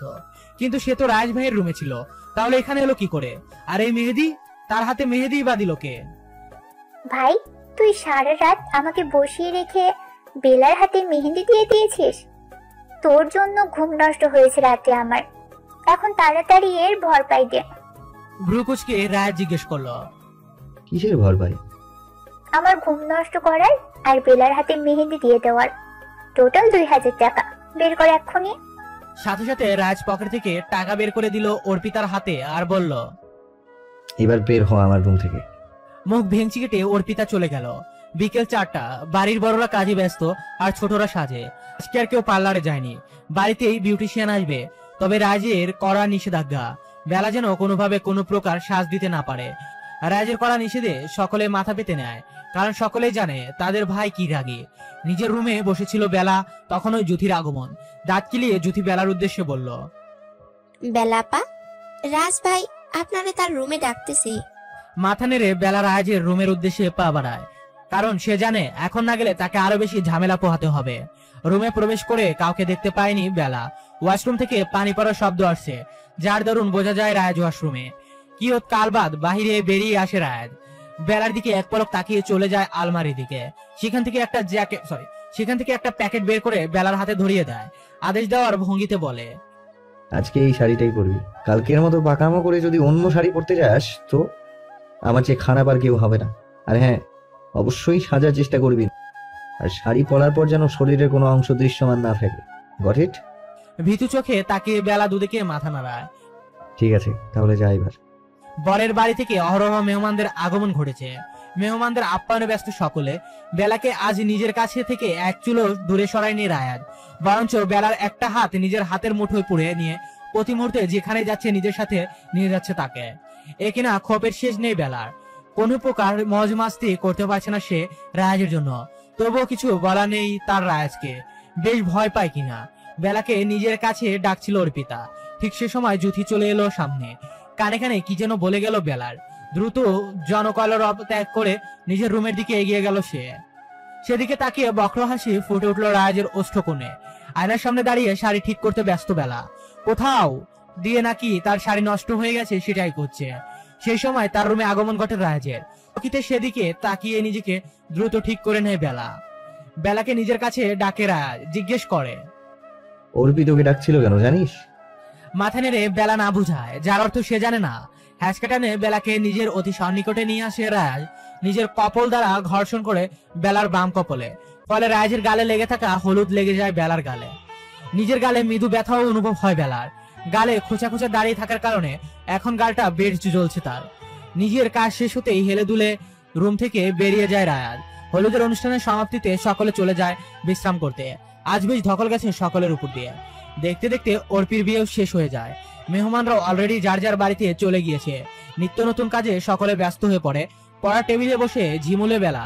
তার ঠিক সম্মুখে গুমড়ো মুখে বসে রায়াল। অকস্মাৎ বিভৎস এক ধমকে কেঁপে উঠল বেলা। কি সমস্যা বেলা? পড়া রেখে ঝিমাচ্ছিস কেন? কিছুদিন বাদেই তোর এসএসসি এক্সাম, আর এখন এসে তুই পড়ার টেবিলে ঘুমাচ্ছিস? সত্তর লাফ মেরে ঘুমের দেশ থেকে ফিরে আসে বেলা। মন লাগায় পড়ার দিকে। মার্চের 10 তারিখ বেলা 12:55। দীর্ঘ এক নিঃশ্বাস ত্যাগ করে পরীক্ষার হল থেকে বের হয় বেলা। অবশেষে তার পরীক্ষা শেষ হলো। বাহিরে বেরিয়ে দেখতে পেল তির্যক গরম অতিষ্ঠ রায়াজ দাঁড়িয়ে তার জন্য। হাসি মুখে সে এগিয়ে গেল সেদিকে। বেলাকে দেখতেই ব্যস্ত কণ্ঠে রায়াজ বলল, তাড়াতাড়ি উঠে বস, যা রোদ আজকে অসুস্থ হয়ে যাবি একদম। তাড়াতাড়ি কর। রায়াজ তারা দিতে দ্রুত উঠে পড়লো বেলা। রায়াজকে খুব শক্ত করে ধরে বসলো সে। বাইক স্টার্ট দিল রায়াজ, জিজ্ঞেস করলো, পরীক্ষা কেমন হয়েছে? আলহামদুলিল্লাহ ভালো। আর কিছু বললো না রায়াজ। বাড়ি গেট পেরিয়ে বাইক নিয়ে ভিতরে ঢুকে পড়লো রায়াজ। বেলাকে নামিয়ে দিয়ে নিজেও চলে গেল কোথাও। রায়াজের যাওয়ার পানে কয়েক পলক তাকিয়ে থেকে বাড়ির ভিতর ঢুকে পড়লো বেলা। বাড়িতে আসতেই সকলে একই প্রশ্ন, পরীক্ষা কেমন হয়েছে, পরীক্ষা কেমন হয়েছে। সকল প্রশ্নের পাড় চুকিয়ে ভোতা মুখে নিজের রুমে চলে যায় বেলা। সকলে এত প্রশ্নের উত্তর দিতে দিতে ক্লান্ত সে ধরাম করে বিছানায় গায়ে লিয়ে দেয়। লম্বা একটা ঘুম দেওয়া দরকার তার। এই কয়েকদিন পরীক্ষার যন্ত্রণায় ঠিক মতো ঘুমোতে দেয়নি তাকে রায়েশ ভাই। রাত 3টা বাজে তাকে ঘুম থেকে তুলে পড়ায় বসিয়েছে। সেই দুঃখের দিনের কথাগুলো মনে পড়তেই আপনা আপনি ঘুম এসে ধরা দিল বেলার চোখে। এক সময় ঘুমের দেশে তলিয়ে গেল সে। অ্যালার্মের শব্দ কর্ণকুড়ে পৌঁছতেই এক লাফে উঠে বসলো বেলা। চোখের পলকে 3 মাস কি করে অতিক্রম হয়ে গেছে বুঝতেই পারেনি সে। এই তো সেদিন পরীক্ষা দিল সে, আর আজই কিনা রেজাল্ট প্রকাশ পাবে। দ্রুত উঠে ওয়াশরুমে চলে গেল। তাড়াতাড়ি ফ্রেশ হয়ে রুম থেকে বের হলো। মাচাচিরা সকলে মিলে রান্নাঘরে কাজ করছে, সেদিকে এগিয়ে গেল সে। সারা বছর যতই শয়তানি করে ঘুরে বেড়াক না কেন, আজকের দিনে অন্তত সকলের কাছে ভালো শাস্তি হবে তাকে। পাছে যদি ফেল করে বসে, ফেল করলে যদি আবার রিক্সাওয়ালার সাথে বিয়ে দিয়ে দেয় তাকে, তখন কি হবে তার। সকাল সকাল বেলাকে রাঘরে দেখে চমকালো যেন সকালে। রুমি রোশন মেয়ের দিকে এগিয়ে জিজ্ঞেস করলো, কিরে বেলা, এই সকাল সকাল তুই এখানে কি করছিস? কিছু লাগবে তোর, নাকি ক্ষুধা লেগেছে বলে খেতে এসেছিস? ক্যাবলা কান্তের মতো একটা হাসি দিল বেলা, আমতা আমতা করে বলল, এ মানে মা তেমন কিছুই নাইনি। নিজের রুমের দিকে দৌড় লাগলো বেলা, সকলের দিকে অবাক নয়নে তাকিয়ে। বেলা 12টা বাজতে হাত ছিঁড়ে বেলাকে ডেকে উঠলো রাজ। রাজের এহেন হাঁক ডাকে অন্তরাত্মা কেঁপে উঠলো যেন বেলা। কম্পনরত পায়ে ছোট ছোট কদম ফেলে নিচে নামলো সে। গম্ভীর মুখে বেলার দিকে তাকিয়ে রাজভাই স্বরে বলল, তো রেজাল্ট বেরিয়েছে। কিছু সময় থামলো, পর মুহূর্তে বলে উঠলো, 4.38 এসেছে তোর। খুব বেশি ভালো না, আবার খারাপও না। বলেই উঠে নিজের রুমে চলে গেল রাজ। বাড়ির সকলের মুখের দিকে এবার তাকালো বেলা। সকলে কেমন অদ্ভুত দৃষ্টিতে তার দিকে তাকিয়ে। অতি সন্তর্পণে একটা শুকনো ঢোক গিলল বেলা। কোন দিকে না তাকিয়ে উঠলো নিজের রুমের উদ্দেশ্যে। রাতের খাবারে জহির রওশন রাজের উদ্দেশ্যে বললেন, কাল ভোরেই তোমাকে চট্টগ্রাম যেতে হচ্ছে রায়ান। হঠাৎ? একজন ক্লায়েন্ট আসছে কাল, আমাদের চট্টগ্রামের ফ্যাক্টরিতে ঘুরে দেখার আগ্রহ প্রকাশ করেছেন তিনি। আমি যেতাম, কিন্তু আমার হাঁটুর ব্যথাটা বেড়েছে বেশ কয়েকদিন হলো। খাবার খেতে খেতে রাজ উত্তর দিল, সমস্যা নেই, আমি কাল ভোরের ফ্লাইটেই চলে যাব। চপলা কণ্ঠে বেলা বলল, রাজ ভাই আসার আগে আমার জন্য কিন্তু বেশ কিছু চকলেট নিয়ে আসবেন, ঠিক আছে? রাজ মাথা নাড়ালো। আমি তুলতে তুলতে শোয়া থেকে উঠে বসলো বেলা। ঘড়িতে তাকিয়ে দেখলো সকাল 8:30। রেজাল্ট দেওয়ার পর থেকে সকলে কোনো অদ্ভুত চোখে তার দিকে তাকিয়ে থাকতো। এতে যতটুকু বুঝলো বেলা, কেউই এখন পর্যন্ত বিশ্বাস করতে পারেনি তার এত ভালো রেজাল্ট। সবাই বোধ হয় ধরে নিয়েছিল সে ফেল করবে, আর সকলে তাকে ধরে বেঁধে রিক্সাওয়ালার সাথে বিয়ে দিয়ে দিবে। ফ্রেশ হয়ে রুম থেকে বেরিয়ে নিচে নামলো সে। কেমন তোড়জোড় লেগে গেছে যেন বাড়িতে। সেদিকে তাকিয়ে রুকুচকে নিল বেলা, কেউ আসবে নাকি না। তাকে তো এ বিষয়ে কেউ কিছু বললো না। সে গিয়ে বড় মাকে জিজ্ঞেস করলো, কি গো বড় মা, কেউ কি আসবে আজকে? রাজিয়া রওশন এই বিষয়ে কিছু বলতে পারলো না তাকে, কেবল এতটুকু বলল, আমি জানি না রে মা, কে আসবে? তোর মা জানে? তাকে গিয়ে জিজ্ঞেস কর, তার কথাই আমরা আয়োজন করছি। বেলা এবার লেগে পড়লো রুমি রওশনের পিছনে। ঘুরঘুর করে একই প্রশ্ন জিজ্ঞেস করতে লাগলো, বলো না মা, কে আসবে? সেই তখন থেকে জিজ্ঞেস করে যাচ্ছি। বিরক্তিতে মুখ কুচকে রুমি রওশন বলে উঠলেন, যাবি এখান থেকে নাকি দেবো কয়েকটা পিঠে? বিরক্তিতে মুখ কুচকে রুমি রওশন বলে উঠলেন। বলে খুন্তিটা হাতে নিলেন তিনি। পিটুনির ভয়ে বেলা দিল এক দৌড়। বিকেল বেলা হাতে একটা শাড়ি নিয়ে বেলার রুমে প্রবেশ করলো রুমি রওশন। ট্যাবে গেম খেলতে খেলতে চিপস খাচ্ছিল বেলা। অকস্মাৎ মাকে নিজের রুমে দেখে বেশ কিছুটা অবাক হয়ে সে হাত থেকে ট্যাবটা পাশে রেখে উঠে বসলো। জিজ্ঞেস করলো, কি হয়েছে মা, কি বলবে? ইতস্তত বোধ করতে করতে রুমি রওশন জবাব দিলেন, হ্যাঁ, আসলে বলেছিলাম কি, এই শাড়িটা দ্রুত করে নে, কিছুক্ষণ পর বাড়িতে মেহমান আসবে। বেশ খুশি হলো বেলা। বাড়ির মেহমান এলে তার বেশ লাগে। খুশি মনে জিজ্ঞেস করলো, তাই কখন আসবে? আমি তো শাড়ি পরতে পারি না, তুমি আমাকে শাড়ি পরিয়ে তৈরি করে দাও না মা। শাড়ি জানিয়ে রুমি রওশন মেয়েকে তৈরি করে দিতে লাগলো। এরই মাঝে মেহমান এসে হাজির। বেলাকে দ্রুত হাতে তৈরি করে রুমি রওশন চলে গেল মেহমানদের কাছে। যাওয়ার পূর্বে কেবল বলে গেল, একটু পর চিনকি আসছে, আমি যখন ডাক দেবো ঠিক তখনই নিচে নামবি। এর আগে নিচে নামার কোনো দরকার নেই। আর হ্যাঁ, অবশ্যই মাথায় কাপড় দিয়ে তারপর নামবি। চিঙ্কি আসতে মাথায় ঘোমটা দিয়ে তার সাথে নিচে নামলো বেলা। হোল রুমে আসতে তাকে টেনে সোফায় বসিয়ে দিল রুমি রওশন। ভুরু কুচকালো বেলা। এরা কারা? কাউকেই তো চেনা লাগছে না তার। রুমি রওশন বেলাকে দেখিয়ে তার পাশে বসে মহিলার উদ্দেশ্য বলল, বুঝেছিস রেশমি, এগুলো আমার মেয়ে। মহিলাটি মিষ্টি এসে জিজ্ঞেস করলো, নাম কি তোমার মা? রুবাইয়া বেলা। কোন ক্লাসে তুমি? এসএসসি পরীক্ষা দিয়েছি এবার। মহিলাটি আরো গোটা কয়েক প্রশ্ন করলো বেলাকে। বেলাও তার সকল প্রশ্নের উত্তর সঠিকভাবেই দিল। কিয়ৎকাল বাদ রুমি রওশন বললেন, ও তাহলে উঠুক এখান থেকে, কেমন? সায় জানালো মহিলাটি। অতঃপর বেলার হাতের মুঠোয় বেশ কিছু টাকা গুজে দিলেন তিনি। অবাক নয়নে সবকিছু পর্যবেক্ষণ করতে লাগলো বেলা। হচ্ছে কি সব? কান্নায় ভেঙে পড়লো বেলা। ভিজা কণ্ঠে রুমি রওশনকে বলল, মা তুমি কি পাগল হয়ে গেলে? কিছুদিন হলো আমি কেবল এসএসসি পরীক্ষা দিয়েছি, এরই মাঝে তুমি আমার বিয়ের সম্বন্ধ দেখা শুরু করলে। তার সমস্যা কোথায়? বড় হচ্ছে তুমি, একদিন না একদিন তো বিয়ে করতেই হতো, এখন করলে সমস্যা কি? আমি এখন বিয়ে করতে রাজি না। না করার তো কোনো কারণ দেখছি না। তারপর ছেলে বড় একজন ডাক্তার, দেখতেও বেশ ভালো। তাহলে সমস্যা ঠিক কোথায় হচ্ছে তোমার? গলা ধরে আসছে বেলার। কি বলবে সে? মাঝরাতে নিজের মেয়ের বিয়ের কথা শুনে মাথা ঘুরে উঠল রুমি রওশনের। ভাসুরের ছেলেকে নিজের মেয়ের স্বামী হিসেবে মানতে নারাজ রুমি রওশন। কারণ একটাই, সে তার বান্ধবী রেশমিকে কথা দিয়েছে মেয়েকে বিয়ে দিলে তার বান্ধবীর ছেলের সাথে দিবে। কিন্তু মাঝখান দিয়ে একই কাণ্ড ঘটিয়ে আসলো বেলা। রাগে বিভৎস হয়ে তিনি তেড়ে গেলেন বেলার দিকে। শরীরে সর্বশক্তি প্রয়োগ করে সপাট করে চর মেরে দিলেন গালে। তেতে উঠলেন জিসান রওশন। স্ত্রীকে দুহাতে জাপটে ধরে আটকালেন, বলে উঠলেন, পাগল হয়ে গেল রুমি, মারছো কেন ওকে তুমি? ছাড়া বলছি আমাকে, ওকে আমি আজকে মেরেই ফেলবো। তৎক্ষণাৎ বেলাকে নিজের বক্ষস্থলে ঠাঁই করে দিল রায়াজ। শক্ত কণ্ঠে রুমি রওশনের উদ্দেশ্যে বলল, ছোট মা, ভুলে যেও না সে এখন আমার স্ত্রী, আর তোমার থেকে এখন ওর উপর আমার অধিকার বেশি। তাই নেক্সট টাইম ওর গায়ে কেউ হাত তুলুক, আমি এটা মোটেও সহ্য করবো না। জহির রওশন ছেলের দিকে এগিয়ে এসে গম্ভীর কণ্ঠে বলে উঠলেন, করার করেছো, তাই বলে এই নয় এখনই বেলাকে তোমার হাতে তুলে দেবো আমরা। সবার আগে নিজেকে প্রতিষ্ঠিত করো, নিজের একটা শক্ত জায়গা তৈরি করো, বেলাকে সুখে রাখার রাস্তা বের করো, তাহলেই তুমি বেলাকে পাবে, তার আগে নয়। কোনো মাই তার মেয়েকে বেকার ছেলের হাতে তুলে দিতে চায় না। সেখানে তুমি রাজনীতি করে গুন্ডাদের মতো পুরো এলাকা ঘুরে বেড়াও। নিজেদের ফ্যামিলি বিজনেস থাকতো, সেখানে অ্যাটেন্ড করো না। আগে নিজেকে প্রমাণ করো, ততদিন বেলা আগের মতোই এবারের মেয়ে হয়ে থাকবে, তোমার স্ত্রী নয়। আর তুমিও বেলার থেকে দূরত্ব বজায় রেখে চলবে। কথাটা বলে তিনি রুমি রওশনের দিকে তাকিয়ে বললেন, বেলাকে ভিতরে নিয়ে যাও, আর ভুললে ওর গায়ে আর একটা ফুলের টোকা দেওয়ার চেষ্টা করবে না। দোষ কেবল ওর একার না, দোষ আমার ছেলেরও। তাই ও একা কেন শাস্তি পাবে? শাস্তি বেলা দুজনেই পাবে। আর এদের শাস্তি হলো এরা একে অপরের থেকে আলাদা থাকবে। যেদিন রায়াজ প্রমাণ করতে পারবে ও বেলার যোগ্য, সেদিনই ও বেলাকে নিজের স্ত্রী রূপে পাবে। তার পূর্বে এরা আগের মতোই আলাদা আলাদা রূপে থাকবে। পুনরায় বেলা রায়াজের দিকে তাকিয়ে তিনি বললেন, তোমরা দুজন এবার যাবে রুমে যাও, অনেক কিছুই তো দেখিয়ে ফেলেছো আমাদের। কথাটা বলেই তিনি নিজের রুমের উদ্দেশ্যে চলে গেলেন। রুমি রওশন শক্ত হাতে বেলার বাহু চেপে ধরে টানতে টানতে নিজের সাথে নিয়ে গেলেন। ছলছল চোখে তখনও বেলা রায়াজের দিকে তাকিয়ে। প্রিয়সী এহেন ব্যথাতুর দৃষ্টি দেখে অন্তঃকরণ ধপ করে উঠল রায়াজের। সেদিকে শক্ত মুখে তাকিয়ে রইল সে। ধাক্কা মেরে বেলাকে রুমের ভিতর ফেলে রুমি বেগম বাহিরে দিয়ে তালা দিয়ে দিলেন। সত্য নিজের ট্যাপটা খুঁজতে ব্যস্ত হয়ে পড়ল বেলা। সৌভাগ্যবশত পেয়েও গেল। দ্রুত হাতে সে কল করলো রায়াজের হোয়াটসঅ্যাপ নাম্বারে। বেলার নম্বর থেকে কল আসতে দেখে কল রিসিভ করলো।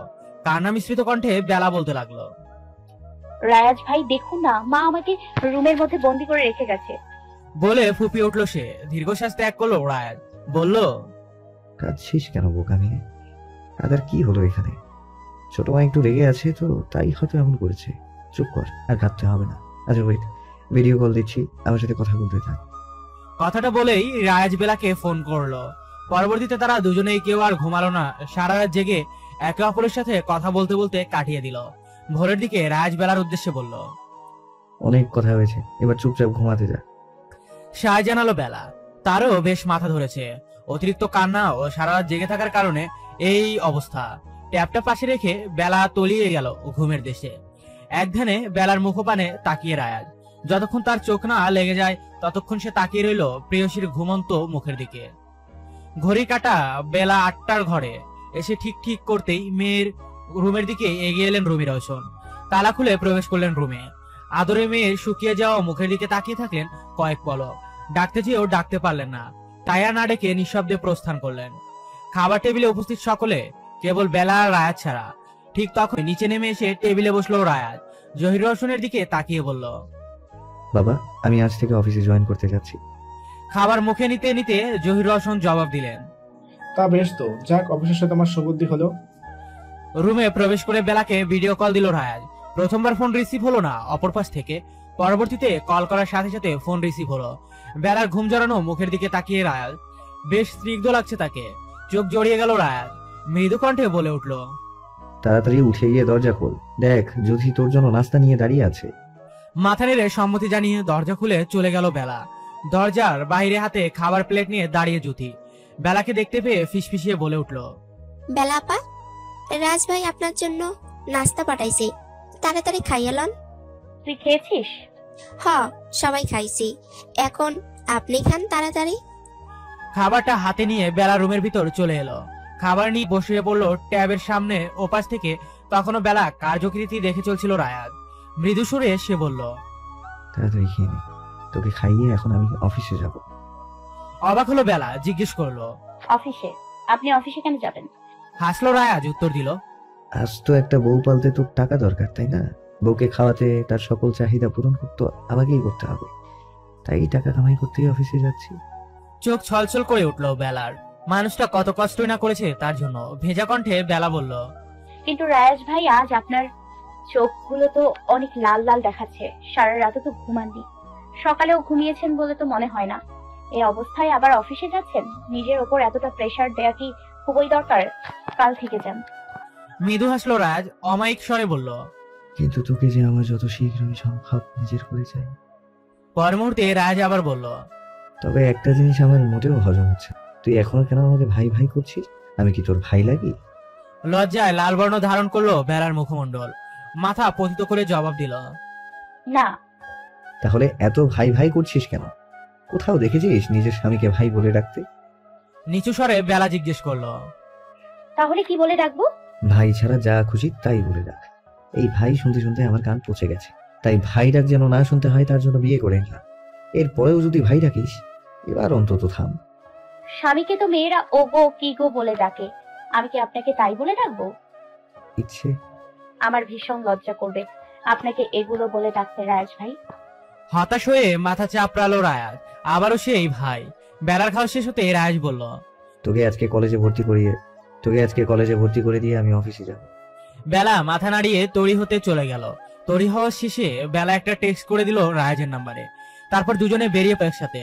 সদর দরজা দিয়ে বেলাকে রায়াজের সাথে কোথাও যেতে দেখে তার হাত শক্ত করে চেপে ধরলেন রুমি রওশন। জিজ্ঞেস করলেন, কোথায় যাচ্ছিস তুই? আতঙ্ক ছেয়ে গেল বেলার পুরো মুখমণ্ডলে। ভীত চোখে সে তাকিয়ে রইল মায়ের দিকে। পাশ থেকে রায়াজ বলে উঠল, ও আমার সাথে যাচ্ছে ছোট মা, ওকে কলেজে ভর্তি করাতে নিয়ে যাচ্ছি। কোথাও যাওয়া দরকার নেই, আজ থেকে পড়ালেখা বন্ধ, ঘরের বাইরে এক পাও রাখবে না। এবার যেন রাগ হলো রায়াজের, শক্ত কণ্ঠে বলল, ছোট মা, আমি বেশ বুঝতে পারছি তুমি আমার রাগ বেলার উপর ছাড়ছো, কিন্তু কালকের ঘটনায় বেলার কোনো হাত নেই। আমি ওকে জোর করে কাজী অফিসে নিয়ে গিয়ে বিয়ে করেছি, যা করেছি সব আমি করেছি, ওর তো কোনো দোষ নেই। তাহলে তুমি ওর সাথে কেন এমন করছো? আর তাছাড়া তোমার থেকে এখন ওর উপর আমার বেশি অধিকার।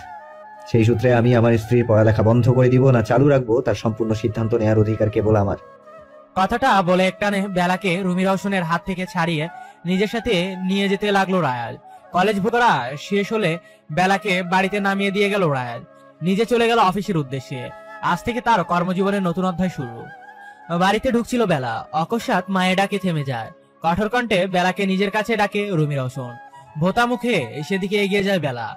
মেয়ের উদ্দেশ্যে তিনি বলেন, ভাইয়া কাল রাতে কি বলেছে মনে নেই তোর? রায়াজের থেকে দূরে থাকতে বলেছে না? কাচুমুচু করতে করতে বেলা উত্তর দিল, বড় বাবা যা বলেছে আমরা তো তাই করছি। বড় বাবা বলেছে আমরা স্বামী স্ত্রীর মতো থাকতে পারবো না, কিন্তু আগের মতো থাকতে পারবো, সেটাই তো করছি। কালকের এই ঘটনাটা যদি না ঘটতো তাহলে তো আমাকে কলেজের রায়াজ ভাই ভর্তি করিয়ে দিত, তাই না? গরম চোখে মেয়ের দিকে তাকিয়ে গম্ভীর কণ্ঠে রুমি রওশন বললেন, খুব বেশি পেকে গেছিস তাই না? অবশ্য পেকেই তো গেছিস, তা না হলে কি করে কাল রাতে এমন একটা কাজ করতে পারিস? মাথা নিচু করে নিল বেলা। কয়েক পলক মেয়ের দিকে তাকিয়ে তিনি বললেন, যা নিচের ঘরে যা। কথা না বাড়িয়ে বেলা নিজের রুমে চলে গেল। রুমে এসে বালিশে মুখ গুজে দিল। সবকিছু তার কাছে কেমন রঙিন রঙিন লাগছে। রাজ ভাই তার হয়ে গেছে, তা যেমন বিশ্বাস হচ্ছে না বেলার, কেমন ঘরের মধ্যে আছে সে। রাজ ভাই এখন কেবল তার। ভাবেই কেমন শিরশির করে উঠলো বেলার সর্বাঙ্গ। বালিশে মাথা লিয়ে দিয়ে কাল রাতের সকল ঘটনা ভাবতে লাগলো বেলা। কাল রাতে রাত 10টার দিকে বাড়িতে ফিরল রায়াজ। ফ্রেশ হয়ে নিচে নামলো রাতের খাবার খেতে। ডিনার টেবিলে সকলে উপস্থিত থাকলেও যখন বেলাকে দেখতে পেল না তখন জিজ্ঞেস করলো, বেলা কোথায়? প্লেটে খাবার বাড়তে বাড়তে রুমি রওশন উত্তর দিল, কোথায় আর হবে, সে নিজের রুমে। রাতে নাকি খাবে না, তাই আর জোর করিনি। রাজ আর কিছু বলল না, মনোযোগ দিল নিজের খাবারে। খাবারের শেষে এক এক করে সকলে চলে গেল যার যার রুমের দিকে। সকলে চলে যেতেই রাজ জ্যোতিকে ডেকে উঠলো। এই জ্যোতি, একটা প্লেটের মধ্যে কিছু খাবার সাজিয়ে দিত। রায়াজের কথা মতো খাবার সাজিয়ে দিতে প্লেট হাতে বেলার দিকে অগ্রসর হলো রায়াজ। বেলার রুমের নিকটবর্তী আসতেই শুনতে পেল গুনগুন করে কারো কান্নার আওয়াজ। কৌতূহলবশত সম্মুখের দিকে এগিয়ে গেল সে। শব্দটা ঠিক বেলার রুমের থেকে আসছে। ধক করে উঠলো রায়াজের অন্তরাল। ব্যাঘ্র পায়ে রুমের দরজা ঠেলে ভিতরে প্রবেশ করলো সে। বালিশে মুখ গুজে গুনগুন করে কাঁদছে বেলা। বেলাকে ডেকে উঠলো রায়াজ। বেলা, কি হয়েছে, কাঁদছিস কেন? রায়াজের কণ্ঠস্বর কর্ণপাত হতেই বেলা ছুটে গিয়ে এক প্রকার হামলে পড়লো তার বুকে। জড়িয়ে ধরে এক মনে কাঁদতে লাগলো। বেলার মাথায় হাত বুলিয়ে দিতে দিতে ব্যস্ত কণ্ঠে রায়াজ জিজ্ঞেস করলো, হয়েছে কি, বলবি তো নাকি? ছোট মাগি কিছু বলেছে আমাকে বল। রায়াজকে ছেড়ে দিয়ে নাক টানতে টানতে বেলা উত্তর দিল, মা আমার বিয়ে ঠিক করে ফেলেছে রায়াজ ভাই। বলেই কেঁদে উঠলো। কান্নারত অবস্থায় মাথা তুলে তাকালো রায়াজের দিকে। সহসা কেঁপে উঠলো বেলার সর্বাঙ্গ। রক্তিম চোখ, শক্ত চোয়াল তার দিকে তাকিয়ে রাজ শক্ত কণ্ঠে জিজ্ঞেস করলো, আরে কি বলেছিস? এহেন কঠিন কণ্ঠস্বর কর্ণগোচর হতে কিঞ্চিত ভয় অনুভব করলো সে।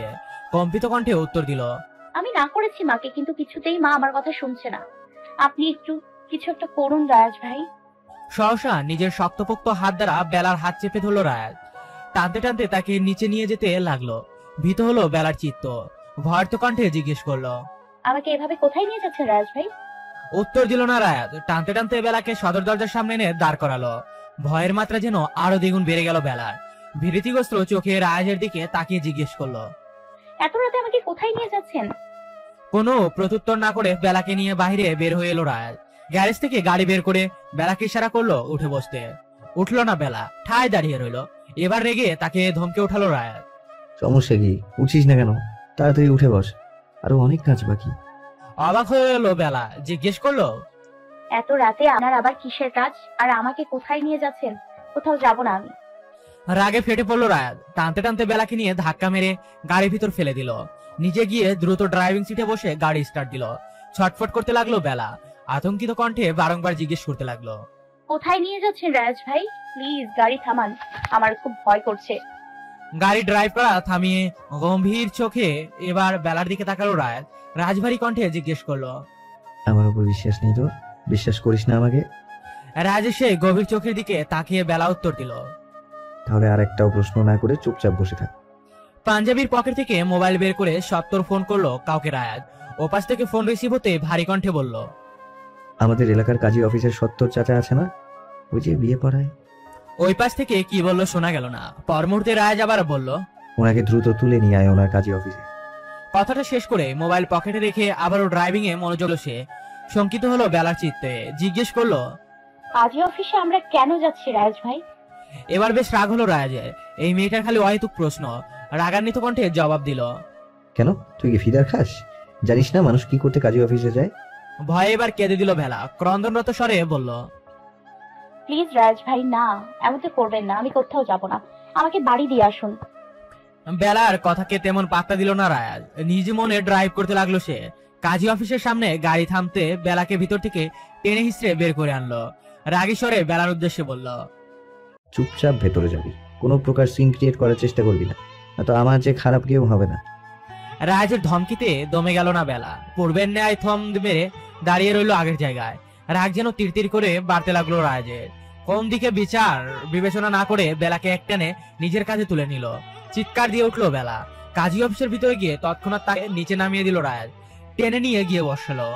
সকল ফর্মালিটি শেষ হলে কাজী বেলার উদ্দেশ্যে বললেন, লক্ষ টাকার দেনমোহর ধার্য করিয়া জহির রওশনের একমাত্র পুত্র রায়াজ রওশনের সহিত তোমার বিবাহ ধার্য করা হয়েছে।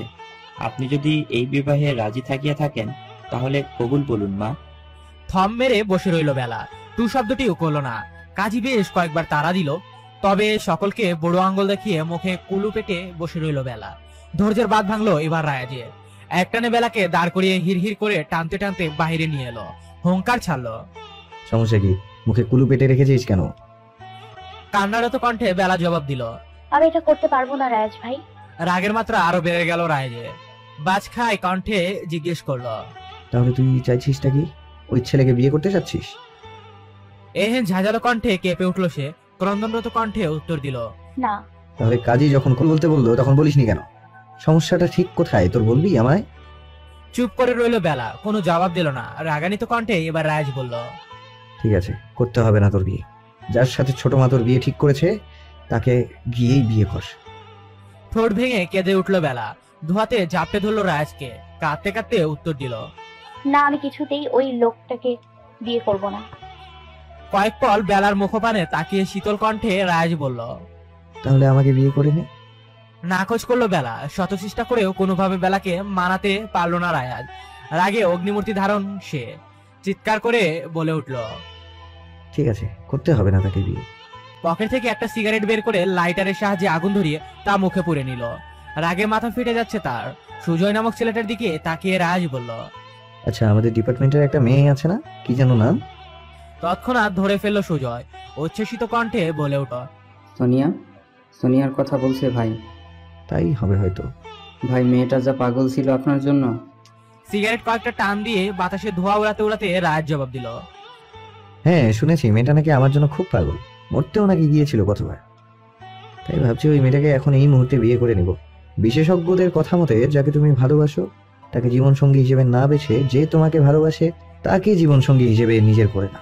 তাই ভাবছি মেয়েটা যেহেতু আমার জন্য এত পাগল ছিল, মেয়েটাকে এবার একটা চান্স দেওয়া দরকার, কি বলিস? দাঁত কেলিয়ে সুজয় মাথা নেড়ে সায় জানালো। আতকে উঠলো বেলা, রাজের কাছে এসে অস্থির কণ্ঠে জিজ্ঞেস করলো, না, আমি কিছুতেই ওই ছেলেকে বিয়ে করব না। এসব আপনি কি বলছেন রাজ ভাই? আপনি কেন ওই মেয়েকে বিয়ে করতে যাবেন? ভাবলে সিহীন কণ্ঠে রাজের উত্তর, বারে, তুই আমাকে বিয়ে করবি না তো কি হয়েছে? তাই বলে কি আমার জন্য মেয়েরা অভাব পড়বে? তাছাড়া এখন আমার বিয়ে করার মুড জেগেছে, তাই যে করেই হোক আজ রাতের মধ্যেই আমি বিয়ে করে বউ নিয়ে বাড়িতে ফিরবো। অস্থির কণ্ঠে বেলা বলল, আপনার কাউকে বিয়ে করতে হবে না। ভ্রুকুচকে রাজ জিজ্ঞেস করলো, তাহলে তুই আমাকে বিয়ে করছিস?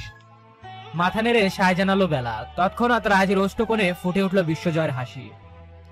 দরজায় ঠকঠক শব্দ হতেই ভাবনার সুতো ছিঁড়ে বাস্তবে পদার্পণ করলো বেলা। দরজা খুলতে অবাক হয়ে দিল এক চিৎকার। অর্পিতা এসেছে আজ প্রায় 2 মাস পর। বোনকে পেয়ে খুশিতে জাবুডাবু অবস্থা তার। বেলাকে সরিয়ে ভিতরে প্রবেশ করলো অর্পিতা। অর্পিতার পিছু পিছু বেলাও গেল। খাটে আরাম করে বসে অর্পিতা কনুই দিয়ে বেলাকে গুঁতো মেরে বলল, তলে তলে এত কিছু, আমরা বললেই কিছুই না। লজ্জায় পড়ে গেল বেলা, আমতা আমতা করে বলল, কিসের কথা বলছো তুমি অর্পিতা আপু? বেলাকে মৃদু ধাক্কা দিয়ে অর্পিতা বলল, ইস, আর ঢং করতে হবে না, কাল রাতে সব খবরই আমার কাছে পৌঁছেছে, এই জন্যই তো আজকে সকাল সকাল চলে এলাম।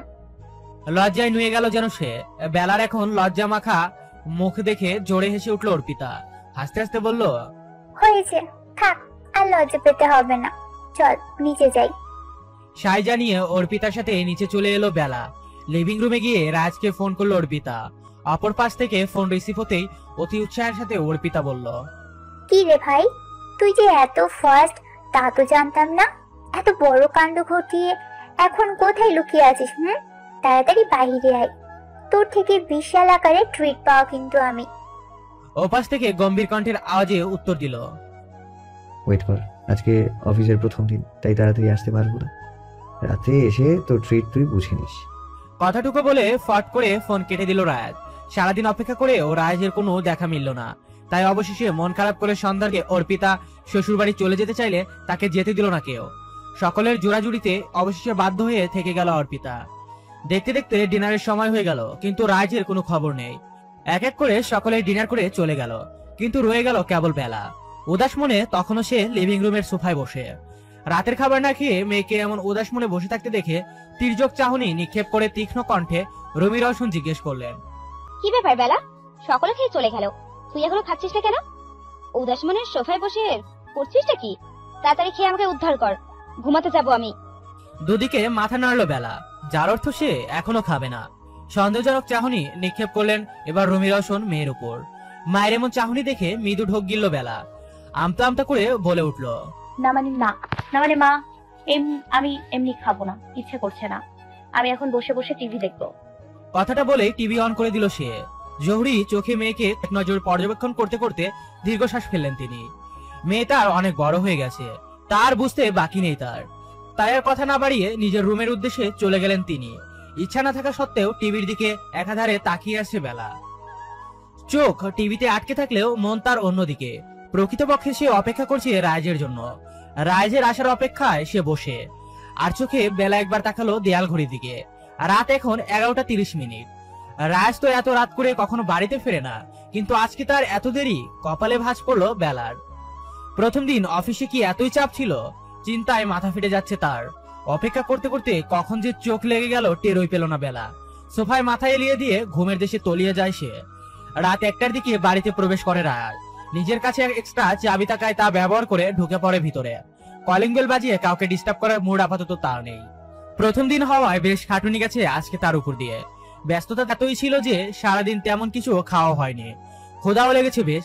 ক্লান্তিতে হাঁসফাঁস করতে ভিতরে প্রবেশ করতেই চোখ আটকে যায় তার লিভিং রুমের সোফার দিকে।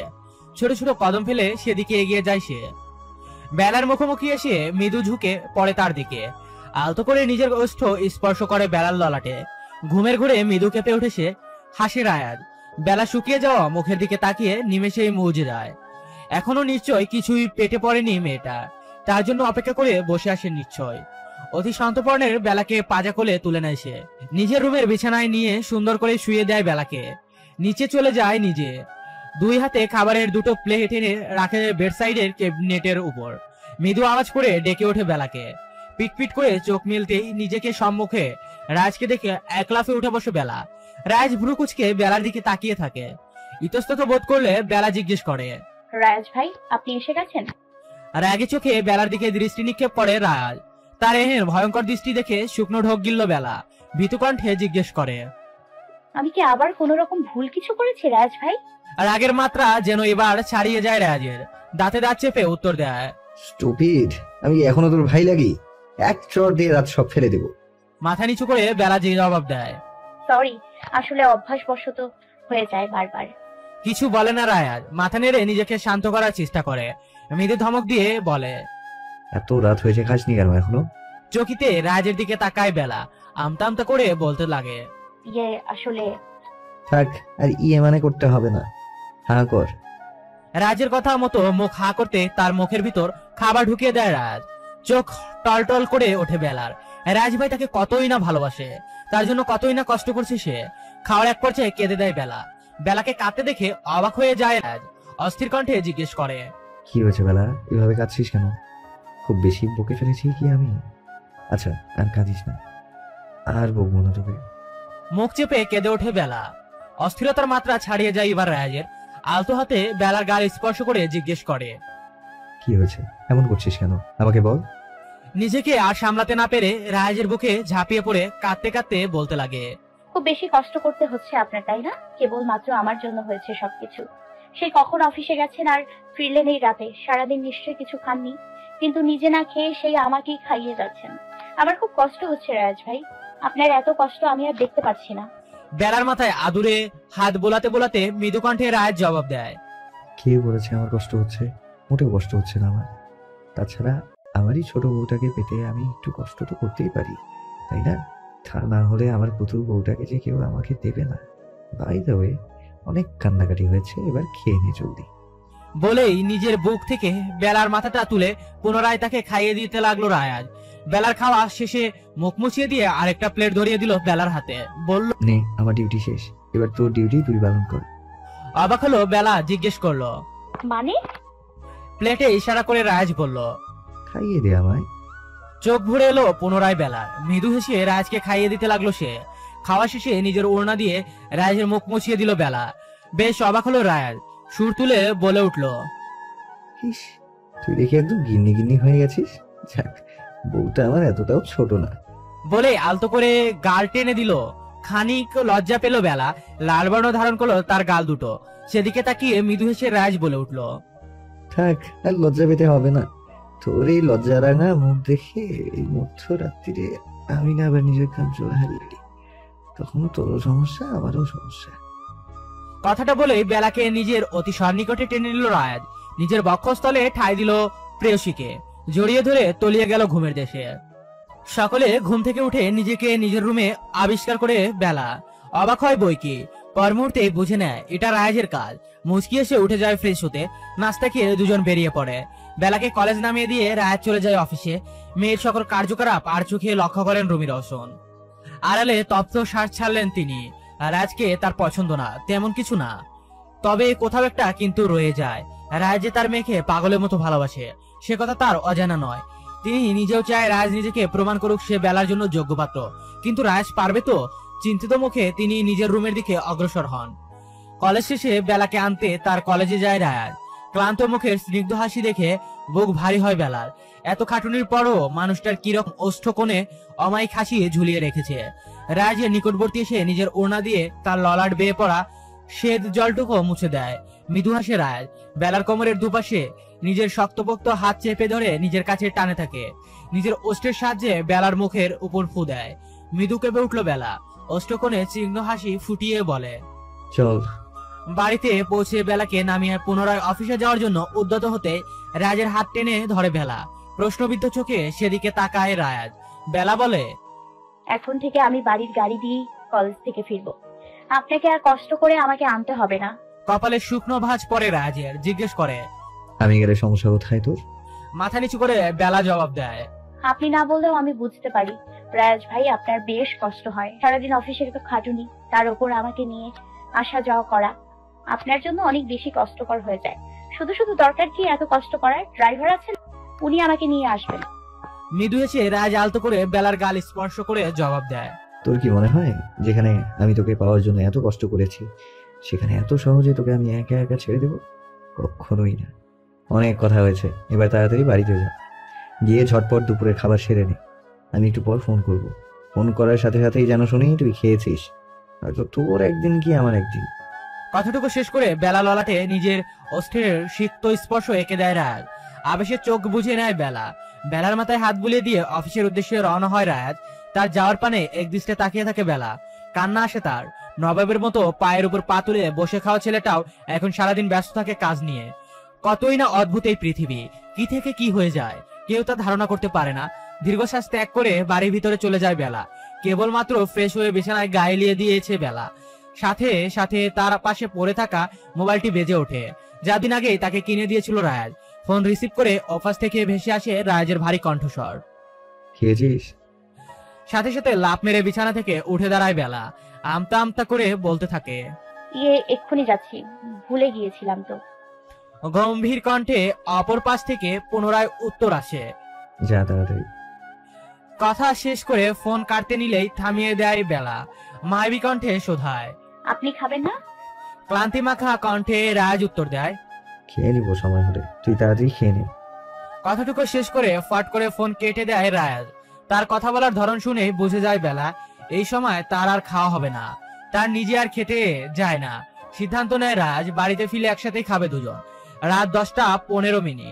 ঠিক তখনই বেলার ফোনে কল আসে রাজের। রিসিভ করতেই সে জিজ্ঞেস করে, কিছু কি লাগবে তোর? নিয়ে আসবো?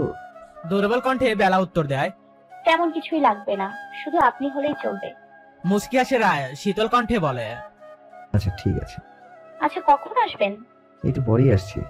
প্রতিদিনের মতো আজও রাজের অপেক্ষায় বসে বেলা। সকালে ততক্ষণে খেয়ে দিয়ে যার যার রুমে চলে গেছে। কলিং বেল বাজতেই দৌড়ে গিয়ে দরজা খুলল বেলা। দরজা খুলতেই তার দৃষ্টি এসে ধরা দিল রাজের ক্লান্তি মাখা ঘামার্ত মুখখানা। বেলাকে দেখতে পেয়ে ঠোঁটের কার্নিশে মৃদু হাসি ফুটিয়ে তুলল রায়াজ। সহসা বেলাকে পাজা খুলে তুলে নিয়ে ভেতরে প্রবেশ করলো সে।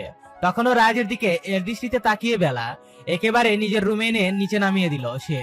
বেলাকে খাটে বসিয়ে তার পায়ের কাছে বসে পড়লো রাজ। নিজের মাথায় এলিয়ে দিল বেলার কোলে, মুখ গুজি দিল বেলার উদরে। মৃদু কেঁপে উঠে চোখ বুলিয়ে নিল বেলা। বেলার উদ্দেশ্যে রাজ বলল, বেলা একটা কথা রাখবি আমার? কাপা কাপা কণ্ঠে সে উত্তর দিল, বলুন। তখনও এই রাজ নিজের পাশে থাকা প্যাকেটটা বেলার হাতে ধরিয়ে বলল, এই শাড়িটা পরে একটু সাজবি বেলা, শাড়িতে তোকে খুব দেখতে ইচ্ছে করছে। ঠোঁটে ঠোঁট চেপে নিজের কান্না আটকালো বেলা। মাথা নেড়ে সায় জানালো, যার অর্থ সে পড়বে। পর মুহূর্তে উদাস কণ্ঠে বলে বসল, কিন্তু আমি তো শাড়ি পরতে জানি না। নিঃশব্দ কণ্ঠে রাজ উত্তর দিল, আমার কাছে আয়, আমি পরিয়ে দিচ্ছি। খুব সুন্দর করে শাড়ি পরানো শেষ হলে বেলা তাকে নিয়ে ভ্যানিটির সামনে বসালো রয়েছে। পকেট গুছিয়ে রাখা দুটো বেলি ফুলের মালা বের করলো, যা দেখে বেশ অবাক হলো বেলা। অতি সন্তর্পণে একটা ফুলের মালা গুজে দিল বেলার খোপর অন্তরালে, অপরটি নিয়ে বেলার বাঁ হাতে বেঁধে দিল। বেঁধে দেওয়া শেষে নিজের স্পষ্ট স্পর্শ করলো হাতের তালুতে। পুরো শরীরে এক অদম্য শিহরণ বয়ে গেল বেলার। সাথে করে নিয়ে আসা এক মুঠো চুড়ি পরিয়ে দিল বেলার হাতে। চোখে ভিজে আসছে বেলার। তার কপালে যে এত সুখ লেখা ছিল তা সে ঘ্রণাক্ষরেও টের পায়নি। অজান্তে চোখ বেয়ে গড়িয়ে পড়লো দুফটা জল। ভালোবাসার মানুষের ভালোবাসা পাওয়া সত্যি ভাগ্যের ব্যাপার। বেলাকে তৈরি করা শেষ হতেই কপালের মাঝ বরাবর নিজের ওষ্ঠ স্পর্শ এঁকে দিল রায়াজ। আলগোছে বেলাকে কোলে তুলে নিয়ে বেডের দিকে অগ্রসর হলো। তখনও রাজের চোখের গভীরতায় হারিয়ে বেলা। প্রণয়ের অতল গহীনে ডুবে যাওয়া যেতে যেতে নিজের সংযত টেনে নিল রায়াজ। ঘন ঘন নিঃশ্বাস টেনে নিজেকে শান্ত করলো। বেলার বয়স এখন অনেক অল্প, তা ভুললে চলবে না। প্রিয়সীর বুঝে থাকা আখি দুটোর মাঝে নিজের অস্ত্রের সিক্ত স্পর্শ দিয়ে নিজের বক্ষপাজুরে চেপে ধরে ঘুমের দেশে তলিয়ে গেল। সকালের নাস্তা টেবিলের সকলে একত্রে নাস্তা করতে বসলো।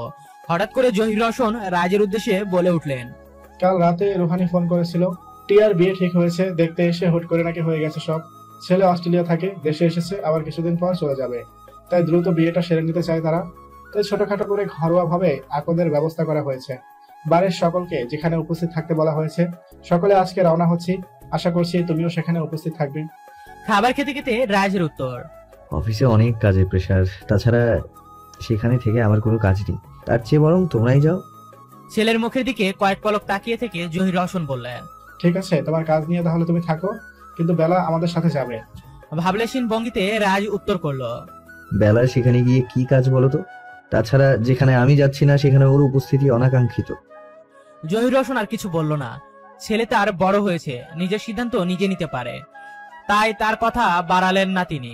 তবে রাজের এমন প্রত্যুত্তর শুনে ঘনঘটা মেঘের এসে হানা দিল বেলার চিত্তপটে। প্রায় যেন কেঁদেই দিবে সে। রাগে হয় তার ভীষণ, কান্না পায়, তবে মুখ ফেটে রাজের কথার প্রেক্ষিতে কিছু বলতে পারে না সে। তাই মুখে কুলু পেটে বসে রয়। খাওয়া শেষে রাজ বেলার উদ্দেশ্যে বলে, যা তাড়াতাড়ি রেডি হয়ে, আমি গাড়িতে তোর জন্য অপেক্ষা করছি। গোমরা মুখ করে বেলা উত্তর দেয়, আজকে যাব না। ভ্রুকুচকে সে জিজ্ঞেস করলো, সমস্যা কি, যাবি না কেন? মৃদু কণ্ঠে বেলা প্রত্যয় করে, ইচ্ছা করছে না। খানিক বেলার মুখের দিকে তাকিয়ে থেকে দীর্ঘশ্বাস ত্যাগ করে রাজ মাথা নেড়ে বলে, ঠিক আছে, যাস না, কিন্তু কাল থেকে কোনো প্রকার মিস করা যাবে না। বেলা কিছু বলে না। বেলাকে নিজের কাছে টেনে নেয় রাজ। আলতো করে কপালে চুম্বন এঁকে দিয়ে নিজের গন্তব্যে বেরিয়ে পড়ে সে। এক ছুটে নিজের রুমে চলে যায় বেলা। কেঁদে কেটে একেবারে অবস্থা খারাপ করে ফেলে নিজের। তার টিয়াপুর বিয়েতে যাওয়ার খুব ইচ্ছে, কিন্তু রাজ তাকে যেতে দিচ্ছে না কেন তা ভেবে পায় না সে। ব্যাকপ্যাক নিয়ে দুপুরের দিকে হাজির হয় অর্পিতা। বেলাকে খুঁজতে খুঁজতে তার রুমে গিয়ে স্থগিত হয় সে। দুহাতে বেলার মুখখানা আগলে ধরে বিস্মিত কণ্ঠে জিজ্ঞেস করে, কিরে বেলা, তোর চোখ মুখের এই অবস্থা কেন? আর কেঁদেছিস কেন এভাবে? ভাই কিছু বলেছে? দুদিকে মাথা নাড়ে বেলা, যার অর্থ না। পর মুহূর্তের নিচ থেকে সকল ঘটনা খুলে বলে অর্পিতাকে। রাজের উপর এবার চরম রাগ হয় অর্পিতার। ফোন লাগায় ভাইয়ের উদ্দেশ্যে। ওপাশ থেকে ফোন রিসিভ হতে ঝাঁঝালো কণ্ঠে সে বলতে লাগে, সমস্যা কি তোর ভাই? তুই না গেলে না যাবি, তাই বলে তুই বেলাকে কেন আটকাবি? বরফের ন্যায় শীতল কণ্ঠে রাজ উত্তর করে, কারণ সে আমার স্ত্রী, আর আমার স্ত্রীর সাথে আমি কি করব না করব তার কৈফিয়ত আমি কাউকে দেব না। এবার যেন আরো বেশি রেগে যায় অর্পিতা। রাগান্বিত কণ্ঠে রাজের উদ্দেশ্যে বলে, ফালতু কথা বন্ধ কর ভাই, ও একটা বাচ্চা মেয়ে, তুই কি করে ওর সাথে এমন করতে পারিস? ভুলে যাস না তোর আর ওর বয়সের মধ্যে অনেক তফাৎ। তুই এখন যা বুঝিস ও তা কম বোঝে। তোর আর ওর মন মানসিকতা এক নয়। কেঁদে কেটে মেয়েটা একেবারে অবস্থা খারাপ করে ফেলেছে, চোখ মুখ ফুলিয়ে ফেলেছে। এতই যখন ভালোবাসিস, নিজের জেদকে প্রাধান্য না দিয়ে নিজের ভালোবাসা প্রাধান্য দে। ওপাশ থেকে রাজের গম্ভীর কণ্ঠ কর্ণপাত হয়, বাড়িতে এসে কথা বলছি। কথাটা শেষ করেই ফট করে ফোন কেটে দেয়। পুনরায় ফোন করে না অর্পিতা। ভাইয়ের উদ্দেশ্যে ছোট একটা টেক্সট করে দেয়। বিরক্তিতে হাঁসফাঁস অবস্থা রাজের। এত মানুষের ভিড় তা মোটেও সহ্য হচ্ছে না। তার উপর চোত্তের ভ্যাবসা গরম। আশেপাশে চোখ বুলিয়ে সে বেলাকে খুঁজতে ব্যস্ত। টিয়াদের বাড়িতে আসার পর থেকে একবার চোখেও পড়েনি মেয়েটিকে। এখানে এসে কেমন তার কথা বেমালুম ভুলে গেছে সে। অর্পিতার টেক্সট পাওয়ার খানিক বাদে বাড়িতে ফিরে এসে যখন বেলার বিধ্বস্ত অবস্থা দেখেছিল রাজ, তখন আর নিজের জেদে অড়ল থাকতে পারেনি সে। বাধ্য হয়ে আসতে হয়েছে এখানে তাকে। লম্বা করে শ্বাস ত্যাগ করে সে। হাঁটতে হাঁটতে ছাদের দিকে চলে যায়। গিয়ে তার চোখ পড়ে কয়েক দল মেয়ের মাঝে বসে আছে বেলা। সকলে হাসি ঠাট্টায় মেতে। কিছুক্ষণ বাদেই টিয়ার গায়ে হলুদ। ঘরোয়াভাবে সবকিছু করা হয়েছে। বেলার দিকে এগিয়ে যাবে সে, তার পূর্বেই মেয়েগুলো বেলাকে টেনে কোথাও একটা নিয়ে যায়। এবার বেশ রাগ হয় রাজের। অপেক্ষার পর শেষ হচ্ছে না তার যেন। অবশেষে ঠিক সন্ধ্যার দিকে নিজের প্রিয়তাকে দেখে নিজের তৃষ্ণার্ত আখির তৃষ্ণা মেটায় সে। লাল টুকটুকে একটা জামদানি পড়ে আছে বেলা। সাহায্য বলতে কেবল কানে এক জোড়া দুল। তার পাশে খিলখিল করে হেসে চলেছে কয়েক দল মেয়ে। শুরু হয় হলুদ দেওয়ার পালা। এক এক করে সকলে হলুদ লাগায় টিয়াকে। মেয়েগুলো তখনই বেলাকে ছেড়ে কিছু দূর এগোতেই সুযোগ বুঝে ফট করে বেলাকে হির হির টানতে টানতে রুমের ভিতরে নিয়ে আসে রায়াজ। চেপে ধরে তাকে দেয়ালের সাথে চিবিয়ে চিবিয়ে বলতে থাকে, সারাদিন কোথায় ছিলি? হ্যাঁ, এখানে এসে বেশ ডানা গজিয়েছে তোর, তাই না? আমার কথা তো বেমালুম ভুলেই গেছিস। কম্পনরত ওষ্ঠ নেড়ে বেলা জবাব দেয়, আসলে তেমন কিছুই না, ওই আপুগুলোই আমাকে আসতে দিচ্ছে না, সত্যি বলছি। কিছুটা রাগ দমে এলো বুঝি এবার রাজে। আলতো করে নিজের বুকের মাঝে চেপে ধরে বেলাকে ভালোবাসার আবেশে মুড়িয়ে নেয় দুজন দুজনকে। আকস্মাত দরায় করাঘাত পড়তেই রাজকে বেশ খানিক দূরে দাঁড় করালো। বিরক্তিকর মুখ নিয়ে দরজার দিকে এগিয়ে যায় রাজ। দরজা খুলতেই হুড়হুড় করে ভিতরে প্রবেশ করে সেই মেয়েগুলো। খিলখিল হাসতে হাসতে রাজের উদ্দেশ্যে বলে, কি রাজ ভাই, এতটুকুতেই তর্স হইল না? যে সুযোগ পেলে অমনি বউকে নিয়ে চলে এলে ঘরের ভেতরে। তবে তোমার মনস্কামনাকে এক বালতি পানি ঢেলে এখন আমরা বেলাকে নিয়ে যাচ্ছি, যা করার পরে করো। আবারও পড়লো হাসির রোল। অস্বস্তিতে পড়ে গেল বেলা। মেয়েগুলোর দিকে চোখ পাকিয়ে তাকিয়ে ধমকে উঠল রায়াত। চুপচাপ এখান থেকে বের হয় এখন। ভেংচি কেটে একটি মেয়ে বলে উঠল, বের তো হবো, কিন্তু তোমার বউকে নিয়ে। বলে বেলাকে টানতে টানতে নিজেদের সাথে নিয়ে গেল মেয়েগুলো। সেদিকে তাকিয়ে কপালে ভাঁজ ফেললো রায়াত। আজকে তার বউ আর তার নেই, তা বেশ টের পাচ্ছে সে। ছাদের এক পাশে চলছে হলুদের অনুষ্ঠান, তারই অপর পাশে চিলে কোঠায় ঘটিতে বেলাকে নিয়ে এলো মেয়েগুলো। এক প্রকার চেপে ধরলো তাকে। একটা মেয়ে জিজ্ঞেস করলো, কি রে বেলা, সত্যি সত্যি তোর রাজ ভাইয়ের সাথে বিয়ে হয়েছে? অবাক চোখে তাকিয়ে বেলা মৃদু মাথা নাড়লো। আরেকজন বলল, কিন্তু এটা কি করে সম্ভব? তোর আর রাজ ভাইয়ের মধ্যে তো বয়সের অনেক তফাৎ, তাহলে কি করে কি? চুপ করে রইলো বেলা, কিছু বলল না। আগের মেয়েটি এবার গোমরা মুখ করে বলল, কত স্বপ্ন ছিল আমার জানিস, আমি রায়ার ভাইয়ের বউ হব, তার সাথে সুখের সংসার করব। কত পছন্দ করতাম তাকে আমি, মাঝখান থেকে তুই এসে ট্রফিটা মেরে দিলি। অস্বস্তিতে পড়ে গেল বেলা। কি বলবে এখন সে? পাশের মেয়েটি অপর মেয়েটিকে খোঁচা মেরে বলল, চুপ কর তো তুই, তোর এই ছ্যাঁকার গল্প আর শুনতে ইচ্ছে করে না। আচ্ছা বেলা, তোদের মধ্যে সব ঠিকঠাক তো? আই মিন, হয়েছে তো? বলে বেলাকে কনুই দিয়ে গুঁতো মারলো। ভ্রুকুচকে নিল বেলা। জিজ্ঞেস করলো, হবে? কিসের কথা বলছো? বিরক্তিকর মুখভঙ্গি বানিয়ে মেয়েটি বলল, কিসের কথা বলছি জানিস না বুঝি? বেলা দুদিকে মাথা নাড়ালো। মেয়েটি কপাল চাপড়ে বলল, বাসর হয়নি তোদের? নে এটা খা। গোল গোল চোখ করে বেলা জিজ্ঞেস করলো, এটা আবার কি? এটা একটা জুস, খা খা। দ্বিধাদ্বন্দ্বে ভুগতে ভুগতে বেলা হাত তুলে নিল গ্লাসটা। কেবল সে না, সকলের হয়ে একটা করে গ্লাস। হয়তো সকলে এই জুসটা খাবে, তাই সে আর কোনো কিছু চিন্তা ভাবনা না করে শেষ করলো পুরো গ্লাস। তৎক্ষণাৎ ইচ্ছে মাথা ঘুরে উঠলো বেলার। মেয়েগুলোর উদ্দেশ্যে অকপট কণ্ঠে বলে, আমার কেমন মাথা ঘোরাচ্ছে। ফিসফিস করে একটা মেয়ে বলল, যাক, কাজ শুরু হয়ে গেছে। পর মুহূর্তে বেলাকে উদ্দেশ্য করে বলল, বেলা তুই বরং নিজের ঘরটায় চলে যা, তোর তো শরীর খারাপ করছে বললি, তুই গিয়ে কিছুক্ষণ বিশ্রাম কর। মাথা নেড়ে বেলা ঢুলতে ঢুলতে চলে গেল রুমের উদ্দেশ্যে। রুমে প্রবেশ করে ঝাপসা চোখে আশেপাশে রাজকে খুঁজতে লাগলো। রুমের কোথাও হদিশ মিলল না তার। কেমন হাঁসফাঁস লাগছে বেলার। তার মাথা নাগামিয়ে ধরাম করে বিছানায় গায়ে লিয়ে দিল। বিয়ে বাড়ির উপস্থিত কাজিনদের সাথে এতক্ষণ আড্ডায় মেতেছিল রায়াত। অবশ্য তাকে এক প্রকার জোর করে নিয়ে যাওয়া হয়েছে সেখানে, কিন্তু তার মন টিকছিল না। তার মন তো অন্যদিকে। চোখ তার সারাক্ষণ বেলাকেই খুঁজে চলছিল।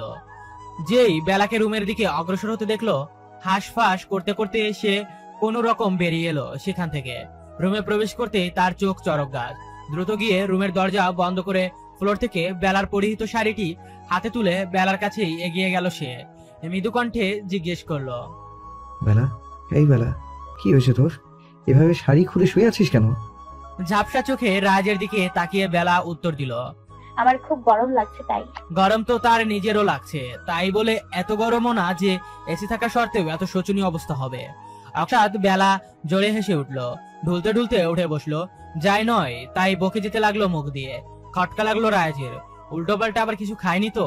বিয়ে বাড়ি বলে কথা, খাওয়াটা অনাকাঙ্ক্ষিত নয়। বেলাকে নিজের কাছে টেনে নিল রায়াজ। ফলস্বরূপ কথা বলার দারুণ বেলার মুখ থেকে ভেসে এলো এক তিক্ত ঝাঁঝালো গন্ধ। যা বুঝার বুঝে নিল সে। দ্রুত তাকে নিয়ে ওয়াশরুমে ঢুকলো সে। ফ্রেশ করিয়ে এনে বসিয়ে নিজে চলে গেল বাহিরের দিকে। এক গ্লাস লেবু জলের আশায় কাঙ্ক্ষিত জিনিসটি হাতে পেয়ে দ্রুত রুমে প্রবেশ করলো সে। বেলার দিকে দৃষ্টি ফেলতে কদম থমকে গেল তার। নিঃশ্বাস হতে লাগলো ভারী। মৃদু মৃদু কদম ফেলে এগিয়ে গেল সে সমীপে। সামনে এগোতেই তাকে এক প্রকার ঝাপটে ধরলো বেলা।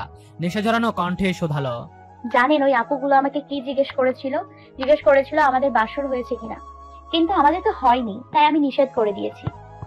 বলেই মাথা নত করে কিছু একটা ভাবতে লাগলো। পর মুহূর্তে নিজ থেকে আবার বলে উঠলো, কিন্তু কেন হয়নি, হওয়া উচিত, তবে আজকেই হোক, চলুন আমরা বাসর করি।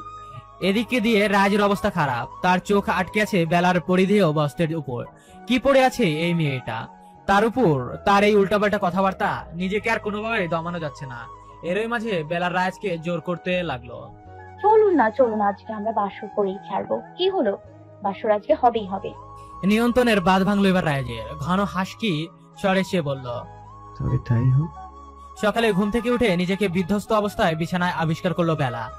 চারপাশে চোখ বুলিয়ে খুঁজতে লাগলো রাজকে। মাথায় অজস্র যন্ত্রণা হচ্ছে তার।